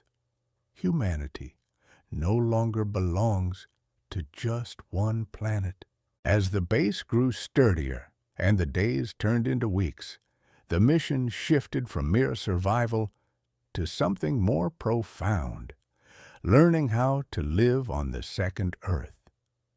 Exploration had always been the goal, but now the astronauts found themselves shaping the rhythms of daily life in a place that was not hostile alone, but also strangely welcoming. Every morning began with routine, inspecting fences, checking instruments, scanning the horizon for movement. Yet, as the days accumulated, a rhythm emerged that felt less like temporary occupation and more like settlement. They planted more seeds under domes, expanding their gardens. Wheat sprouted tall, beans unfurled curling tendrils, potatoes swelled beneath the soil. Each green leaf that pushed upward carried weight. These were no longer experiments. They were the beginnings of a food chain linking humanity to another Earth. The conflict surfaced in small, unsettling ways. Some crops grew faster than expected, their shapes subtly altered. Scientists debated whether alien microbes in the soil were interacting with Earth DNA, rewriting it silently. One potato harvested early was oddly purple inside, its starch structure different, unfamiliar. Was it safe to eat? Or was this a quiet warning that the two Earths could never fully mix? And yet, adaptation was not only biological. Culture, too, began to shift. Astronauts painted symbols on the walls of their habitat modules, two circles, one for each Earth, joined by a line of stars. They began naming landmarks: Blue River, Twins Ridge, Watcher's Forest. Songs were hummed at night, old Earth melodies mixed with new rhythms inspired by the alien sounds outside. Even here, far from home, the human instinct to make meaning was unstoppable. The mini-climax unfolded during a rare clear night. Clouds parted, and the sky revealed both worlds. Above them, their own Earth glowing like a jewel. Below them, the second Earth alive under their feet. One astronaut recorded a message: "We live between two skies now. We belong to both." The transmission went viral back home, played endlessly in schools, on television, on phones. Children drew pictures of two skies, two homes, two Earths. Humanity's imagination stretched permanently, but unease lingered. The astronauts began experiencing subtle health changes, slight fevers, dizziness, strange dreams. Doctors monitoring from Earth worried about exposure to spores or microbes. Was the base safe for long-term habitation, or were they slowly absorbing an environment not made for them? The line between adaptation and danger blurred, leaving the crew in constant tension. Still, hope endured. In a gesture both symbolic and practical, the astronauts placed a time capsule into the soil, a metal container filled with messages, drawings, seeds, and a flag. "For whoever comes after," they said. Whether it would be future colonists or perhaps other life entirely, the capsule was humanity's first gift to another Earth. Close your eyes and picture that small base glowing against the wilderness. Inside, humans eat meals grown from alien soil, sing songs to two skies, and write their names into history.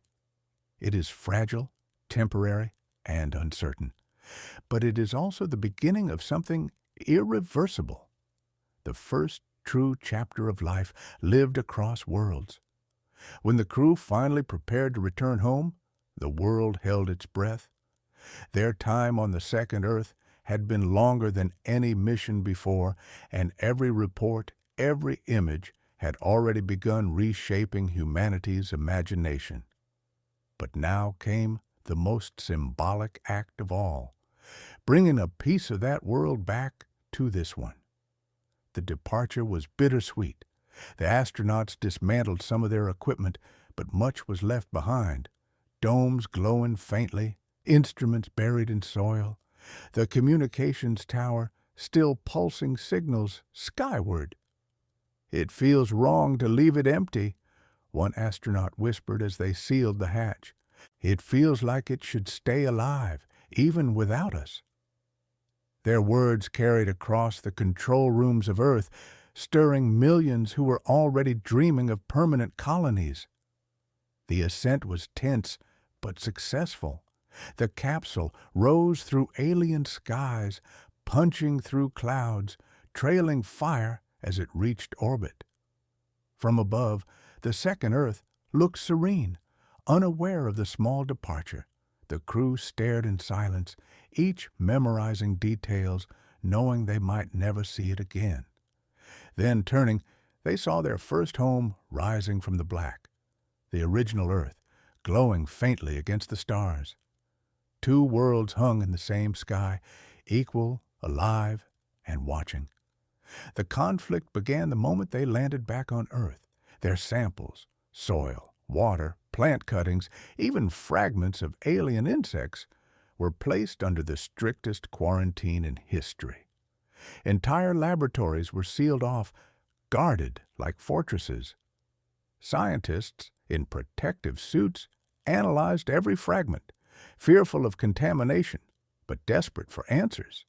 Were the microbes dangerous? Could Earth crops truly grow in alien soil?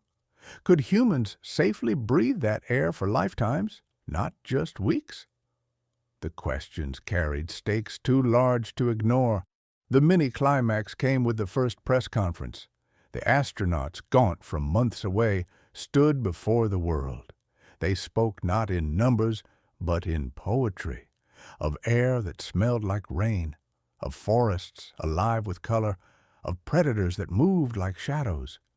One described the sky as a mirror of home, but tilted into dream.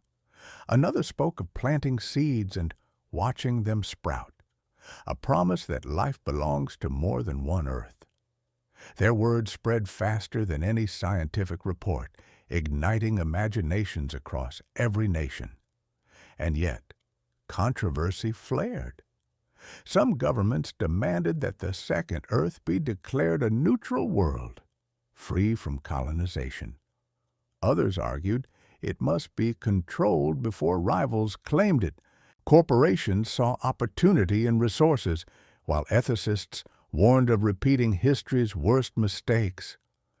On talk shows and street corners, ordinary people argued fiercely. Should we go there at all? Should we settle it, protect it, or leave it untouched? But beneath the debates, something deeper stirred. Humanity, for the first time, had proof that its home was not unique. Children fell asleep staring at the twin Earth in the sky, whispering dreams of living there someday. Scientists designed new missions. Artists painted dual horizons. Farmers studied alien soil, imagining their grandchildren plowing fields under foreign suns. Close your eyes and picture the astronauts stepping out of their capsule, the crowd roaring, cameras flashing. Behind them, in sealed containers, lie fragments of another Earth, soil, seeds, and secrets waiting to be unlocked. The return is not an ending. It is a beginning, for humanity has crossed a threshold that can never be uncrossed. We are now a people of two worlds. The return of the first crew was not the end of a story, but the spark of a new one. Humanity had seen the other earth with its own eyes, touched its soil, breathed its air, and heard the cries of its creatures. Now the question was no longer if we would return, but how and on what scale. Expeditions were no longer enough. The dream had shifted toward colonies. In universities, architects sketched vast cities under transparent domes, imagining neighborhoods bathed in alien sunlight. Engineers drafted blueprints for power plants fueled by rivers and winds of the second earth. Farmers ran simulations of alien soil enriched with earth crops, calculating yields that could someday feed millions. Suddenly, the twin Earth was not a distant object in the sky. It was a future to plan for, a puzzle to solve. The conflict sharpened as nations and corporations rushed to stake their claims. The United Nations convened emergency summits, trying to establish treaties before competition turned to conflict. Some leaders insisted the planet must be shared, a heritage of all humanity. Others, driven by ambition, argued that whoever invested first deserved the greatest rewards. Private companies proposed colonies funded by billionaires, promising that within decades entire families could live under alien skies. Critics accused them of selling dreams while ignoring ethics.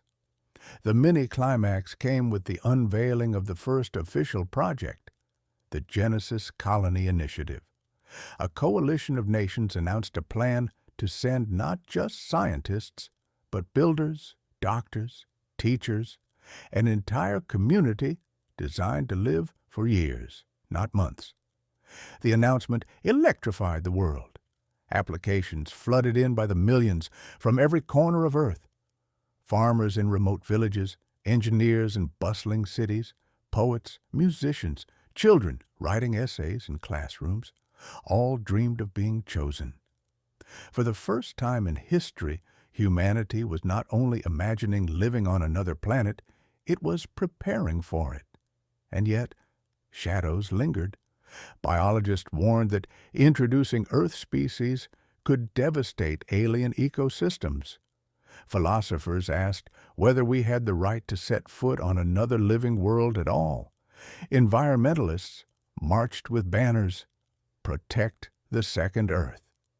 Meanwhile, military analysts whispered about strategic advantages, orbital bases, and the risks of rival colonies. Humanity's hope was clear, but so was its tendency to repeat old mistakes. Still, the dream was stronger. In cities across the world, murals appeared on walls, two Earths rising over a shared horizon, linked by bridges of light. Songs played on radios, speaking of leaving home but not being alone. Children pointed upward at night, asking their parents, "When will we go there?" For the first time, the answer was no longer vague. It was soon. Close your eyes and imagine the launch sites of tomorrow. Not one rocket, but fleets preparing side by side. On their hulls are painted flags, symbols, and words of hope. Inside are not only astronauts, but the first settlers, carrying seeds, books, instruments, and dreams. Behind them glows the familiar Earth. Ahead, the twin world awaits. Humanity stands on the edge of becoming a two-planet species, and the horizon has never felt closer. The first colony ships were not graceful arcs of science fiction. They were cramped, industrial machines, rockets stacked with modules, life support systems, solar arrays, and sealed cargo crates.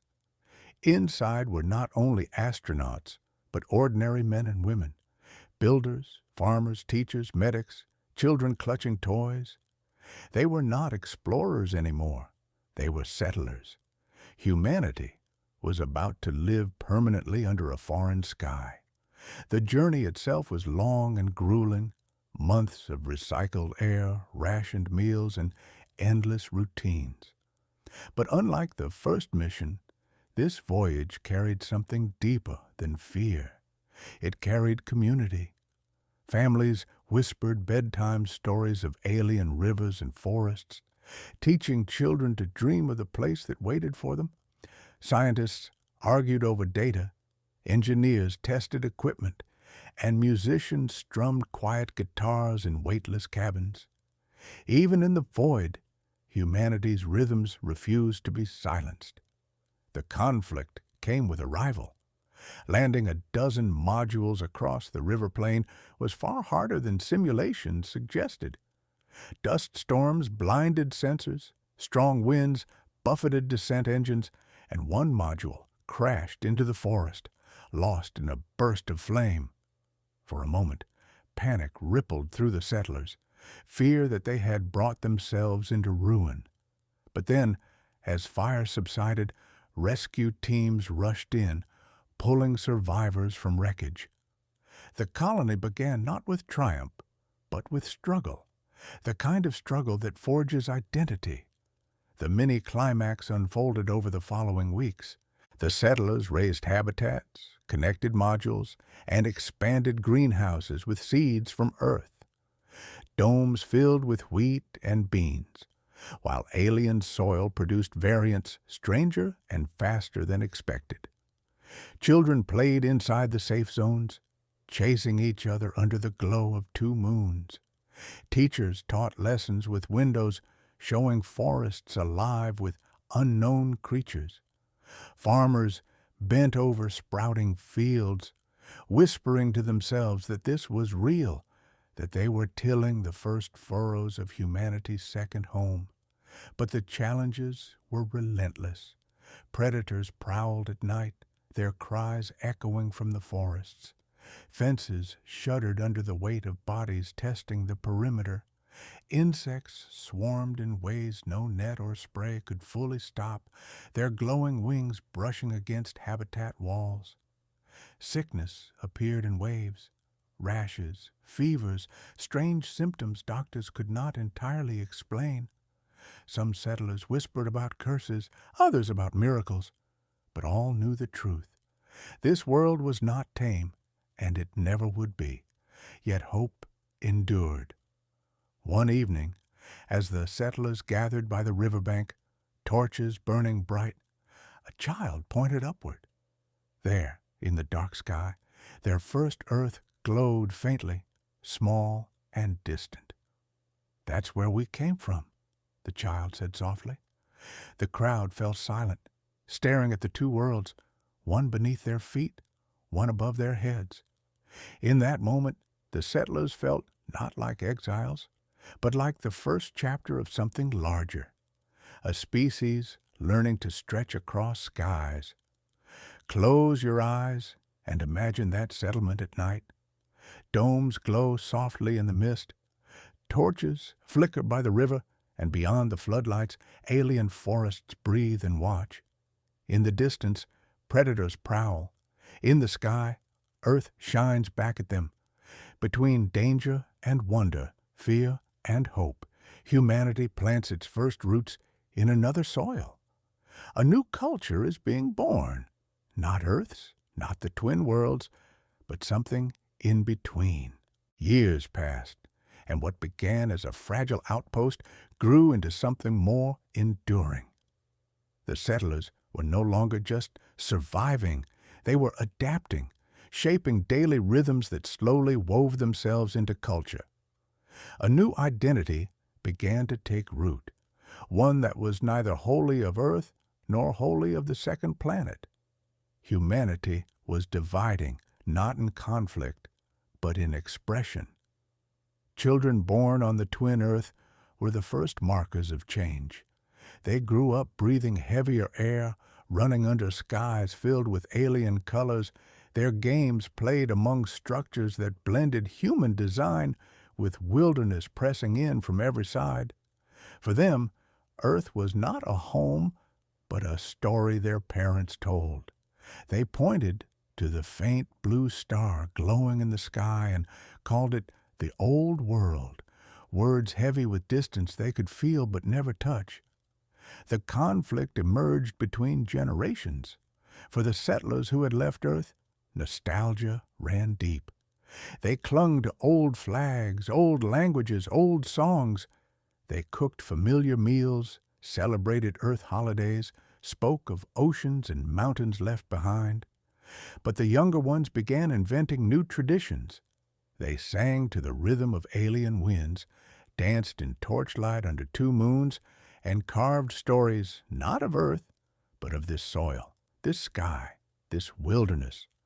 Some even refused to wear Earth insignias, preferring symbols of their own making, spirals of twin planets, the outline of the river valley, the silhouette of the predators they now respected as part of their world. The mini-climax came with the first great festival. The settlers gathered at dusk along the riverbanks, their domes glowing faintly behind them. Fires blazed in long lines, drums pounded, and voices rose together in song. Some songs were Earth's, carried across space. Others were new, inspired by the alien calls of creatures in the forests, blending human harmony with sounds that belonged only to this place. For the first time, the colony felt not like an extension of Earth, but like a civilization of its own. But tension remained. Philosophers debated whether this cultural divide was natural growth or dangerous fragmentation. Politicians on Earth argued fiercely. Should the colonies swear loyalty to Earth governments or be allowed independence? Corporations demanded contracts, claiming rights to resources. Settlers, tired of being spoken for, began to assert their voice. We are not Earth's outpost, we are Earth's kin, but we are also something new. Yet despite the debates, daily life went on. Farmers tended crops that grew differently each season. Children invented games with glowing insects as companions. Families told stories of the first predators encountered, retelling them not as warnings, but as legends of resilience. The settlers were no longer visitors. They were a people. Close your eyes and picture that festival by the river, firelight shimmering against alien leaves, children laughing, elders telling stories under two moons. In the sky, Earth glows like a distant memory. On the ground, humanity sings with a new voice. For the first time in history, culture does not belong to one planet alone. It belongs to two.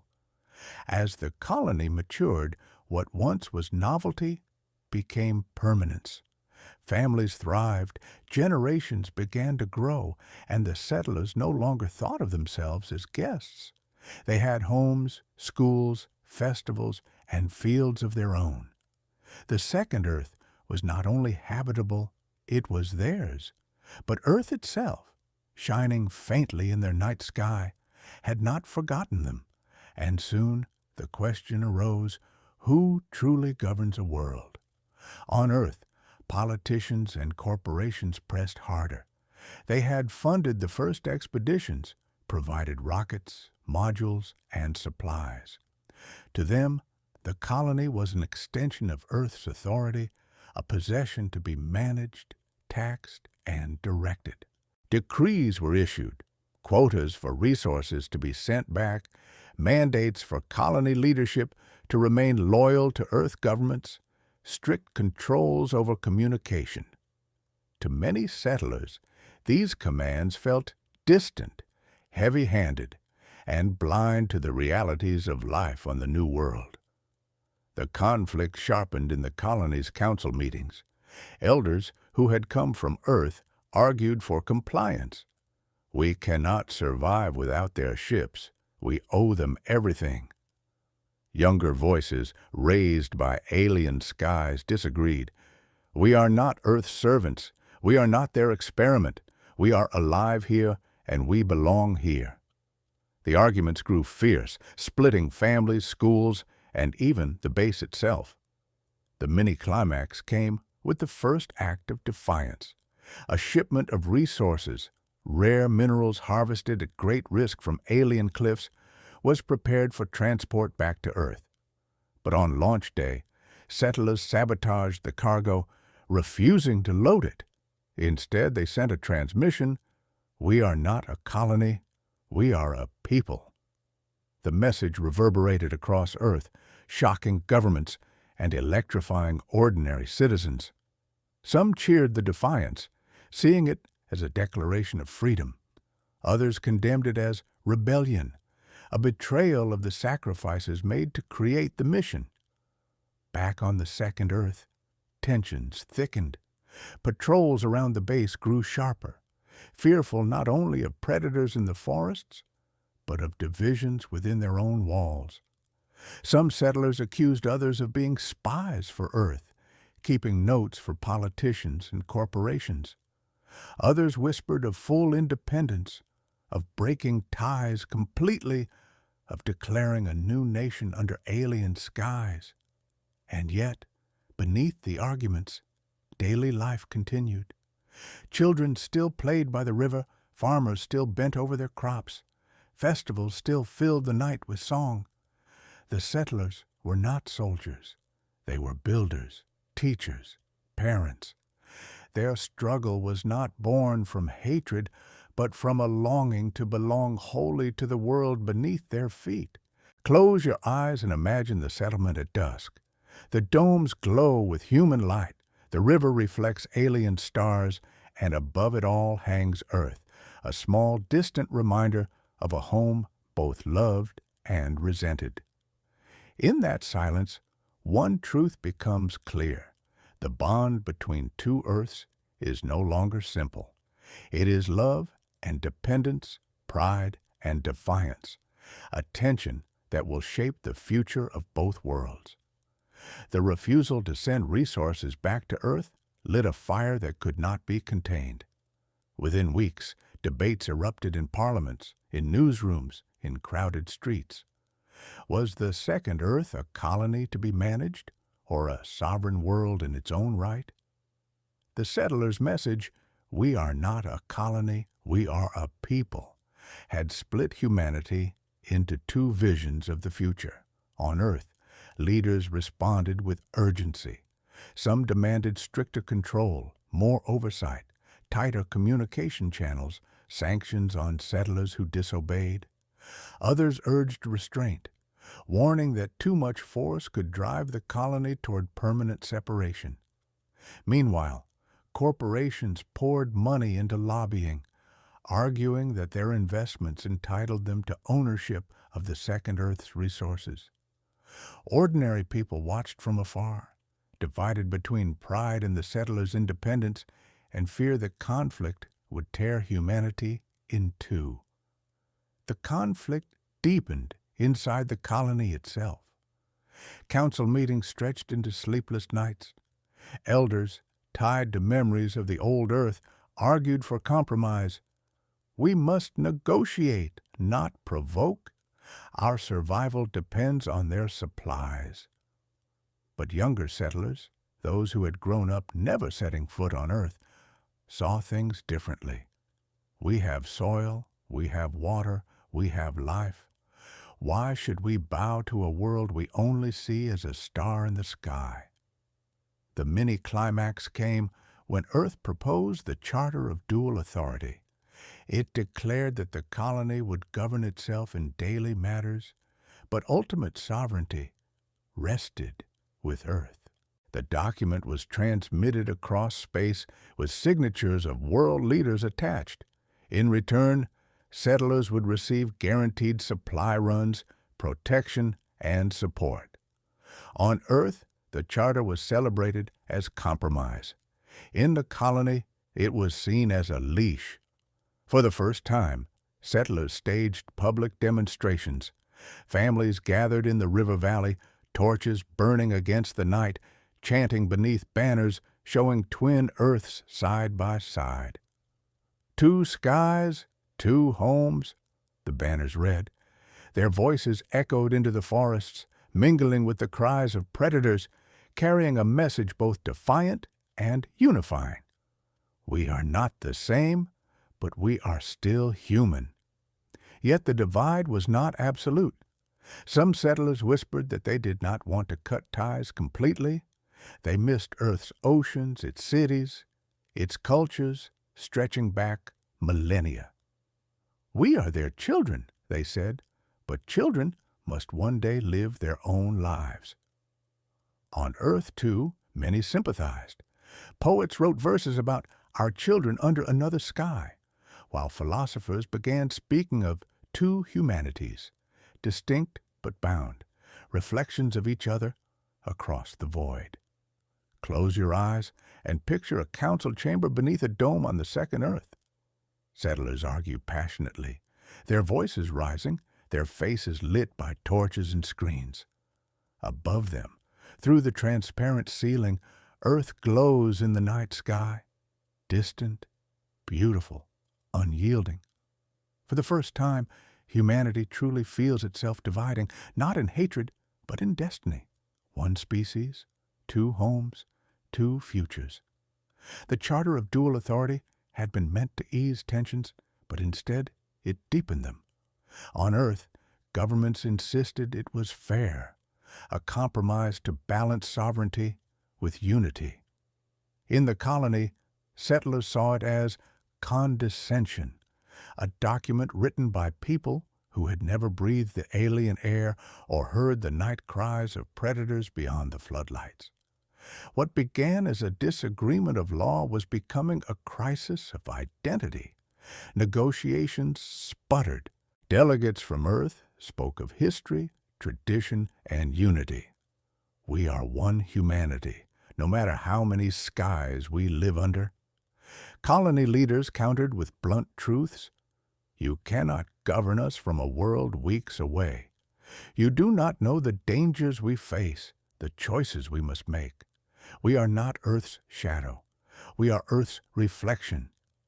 Every transmission carried not only words, but tones sharpened by pride, distance, and mistrust. The conflict sharpened as symbols began to matter more than treaties. On Earth, flags were waved declaring authority over the second planet. In the colony, banners were painted with two circles, one blue, one pale, joined but not overlapping. Children recited pledges not to Earth alone, but to the two homes of humanity. Songs emerged that no one on Earth recognized, lyrics shaped by alien skies and nights lit by twin moons. Culture was splitting, and with it, identity. The mini-climax came during a live broadcast negotiation. A colony leader stood before the camera, their face tired but voice steady. You call us rebels. We call ourselves pioneers. You see us as your extension. We see ourselves as your equals. We are not breaking away from humanity. We are proving that humanity can exist in more than one place. The word spread across both worlds, igniting fierce reactions. On Earth, some condemned the speech as dangerous arrogance. Others, watching with tears, whispered, "Maybe they are right." And yet, unity was not gone. Families in the colony still exchanged messages with loved ones on Earth. Supply ships still crossed the void, carrying medicine, books, and technology. Philosophers on both planets began to ask the same question. Could humanity remain one species if it lived under two skies? Would differences make us richer or drive us into inevitable conflict?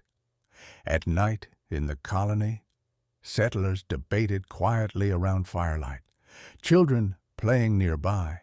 They dreamed of a future where two Earths were not rivals, but siblings, each shaping the other. On Earth, people gathered in squares to watch transmissions, seeing their reflection not as rebels, but as distant kin who were both familiar and strange. Close your eyes and picture the sky above the colony. Earth glows brightly, the old home, while this world breathes beneath their feet, the new home. Two orbs, two truths, two humanities, linked not by laws, but by the fragile, unbreakable thread of origin. The question is no longer whether we can live on two planets. The question is whether we can remain one people while doing so. By the time the colony had matured into cities of domes and riverside farms, it was no longer just a settlement. It was something Earth had never seen before, a human society born under alien skies. Children had grown into adults who had never touched Earth's soil, never seen its oceans except in recordings. They still spoke human languages, sang human songs, but their lives carried rhythms Earth could not understand. Philosophers began to voice what many already felt. Perhaps humanity was no longer a single civilization. Earth and the colony were bound by origin, yet their experiences, values, and cultures were diverging. Earth was a world of history, tradition, and ancient struggles. The colony was a world of survival, adaptation, and constant confrontation with the unknown. What it meant to be human was beginning to split along two paths. The conflict was not only political, it was existential. On Earth, some thinkers argued passionately that colonists were still us, simply distant cousins. We are one species, they insisted. The stars cannot divide what birth has joined. But in the colony, voices rose in disagreement. We are not Earth's shadow. We are something new, children of two suns, of two skies. Humanity does not mean one home. It means many. The mini-climax came when settlers coined a new word for themselves. It was not colonists or exiles, but something entirely different, a name blending their old tongue with the cadence of their new world. They began using it casually in songs, in stories, in speeches. Earth at first resisted, insisting they were still humans. But over time, even Earth's newspapers began to adopt the term. The shift was subtle, but irreversible. Identity was diverging. And yet, there was beauty in this divide. New myths were born, not retold from Earth, but shaped by the cries of alien predators, the shimmer of bioluminescent forests, the silence of twin moons rising together. Children grew up believing their ancestors had crossed not only oceans, but the void of space, a migration greater than any before. For them, Earth was not mother or master, it was ancestor. On Earth, too, perspectives shifted. Artists painted humanity as a bridge stretched across two planets. Musicians wrote symphonies that echoed with the theme of duality. Two worlds, one origin. Families looked up at the sky and told their children, "Up there, our brothers and sisters walk under a different sky." Close your eyes and imagine standing in the colony's city square. Around you rise domes etched with murals of rivers, forests, and skies of both Earths. Children play in the dust, chanting words their Earth cousins would not understand. Above, Earth shines brightly, a reminder of origin, but no longer of identity. Humanity has not split apart, but it has stretched so far that what it means to be human is no longer singular. It is twofold, two skies, two stories. The divide between Earth and the colony was no longer only a matter of words or symbols. It had become a living question, one that touched every decision, every relationship, every dream. Were they still one humanity, or were they becoming strangers, bound only by memory? On Earth, the question carried fear. Leaders worried that the colony, with its growing independence, might one day turn its back entirely. Strategists warned of the dangers, a new power rising under alien skies, perhaps rivaling Earth itself. Citizens whispered of betrayal, wondering if their descendants might one day face their own kin as competitors or enemies. In the colony, the question carried pride. Settlers looked at their children and saw not Earth's exiles, but the first generation of something new. Their festivals no longer echoed with Earth's holidays, but with rituals born from the alien environment, lighting torches to mimic bioluminescent forests, painting faces in patterns of predator stripes, telling stories of survival that Earth could not claim. They felt less like a fragment of Earth and more like a civilization in their own right. The conflict sharpened as communication faltered. Delays stretched across space, words distorted by politics, meaning lost between two worlds. What Earth saw as guidance, the colony heard as interference. What the colony called independence, Earth called defiance. Every message carried not just information, but echoes of mistrust. The mini-climax arrived when the Colony Council announced its first formal declaration, the Covenant of Two Skies. It was not a rejection of Earth, nor a declaration of war, but a statement of identity. We are of Earth, but we are not Earth. We are bound to you, but not owned by you. Our story began together, but it will not end the same. On Earth, reactions were mixed. Some denounced it as dangerous separatism. Others wept, seeing in it not rebellion, but the natural growth of a child stepping into its own. And yet, even amidst tension, the bond was not broken. Supply ships still crossed the void. Messages of love still passed between families. A child on Earth still pointed upward at the glowing orb and asked when they could visit. A child in the colony still traced the pale star of Earth in the night sky and asked what oceans smelled like. Close your eyes and imagine a night in the colony. Fires burn along the riverbanks. Drums echo in rhythms inspired by both human heartbeats and alien sounds. Above, two worlds shine, one familiar, one new, both fragile, both alive. Between them stretches a thread, thin, trembling, but unbroken. The fear is real, that one day they may drift too far. But the hope remains stronger, that two civilizations born of the same origin may remain allies even as they become different. The story of humanity had always been told on one stage. From the first fires in caves to the first rockets rising from launch pads, Earth was both cradle and horizon. But now, with another Earth circling the same sun, the stage had doubled. Humanity was no longer bound to a single home. We had become a species of two worlds. Generations born in the colony no longer saw Earth as the center of their identity. To them, Earth was memory, origin, ancestor. Their lullabies were shaped not by oceans and mountains they had never seen, but by alien rivers and twin moons overhead. Children learned to walk on soil their ancestors had once feared to touch. They spoke words and sang songs Earth could not fully understand. And yet, when they looked up at the night sky and saw that distant blue star, something stirred, an echo, a recognition, a reminder. The conflict that had shadowed every step, unity or division, control or freedom, remained unsolved. On Earth, debates raged. Was the colony still part of humanity, or had it become something else? In the colony, voices split too. Were they still Earth's kin, or the first of a new kind? The truth, perhaps, was that they were both.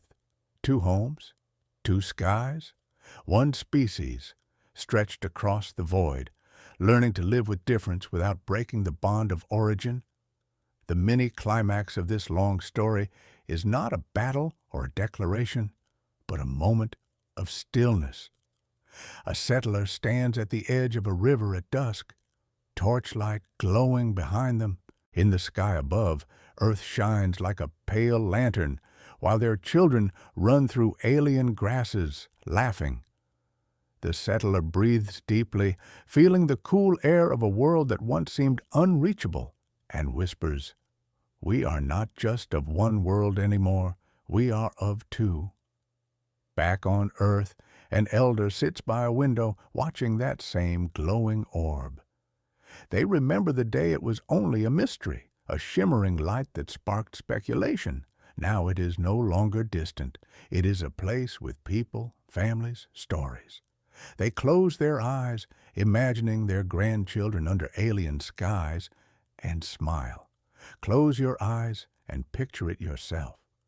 Two Earths circling the same sun, each alive with voices, each carrying human footsteps, songs, and dreams. The journey was never about conquest. It was about becoming larger than we were, about proving that humanity could expand without losing itself. Perhaps that is the meaning of the second Earth, not to replace the first, but to remind us that life is not bound to one soil or one sky. That home is not singular. That wonder is infinite. And so the story does not end. It stretches across two worlds, across generations yet unborn, across skies that will always hold two lights. Humanity has stepped beyond the cradle, not leaving it behind, but carrying it forward. Two Earths, two homes, one species, forever changed.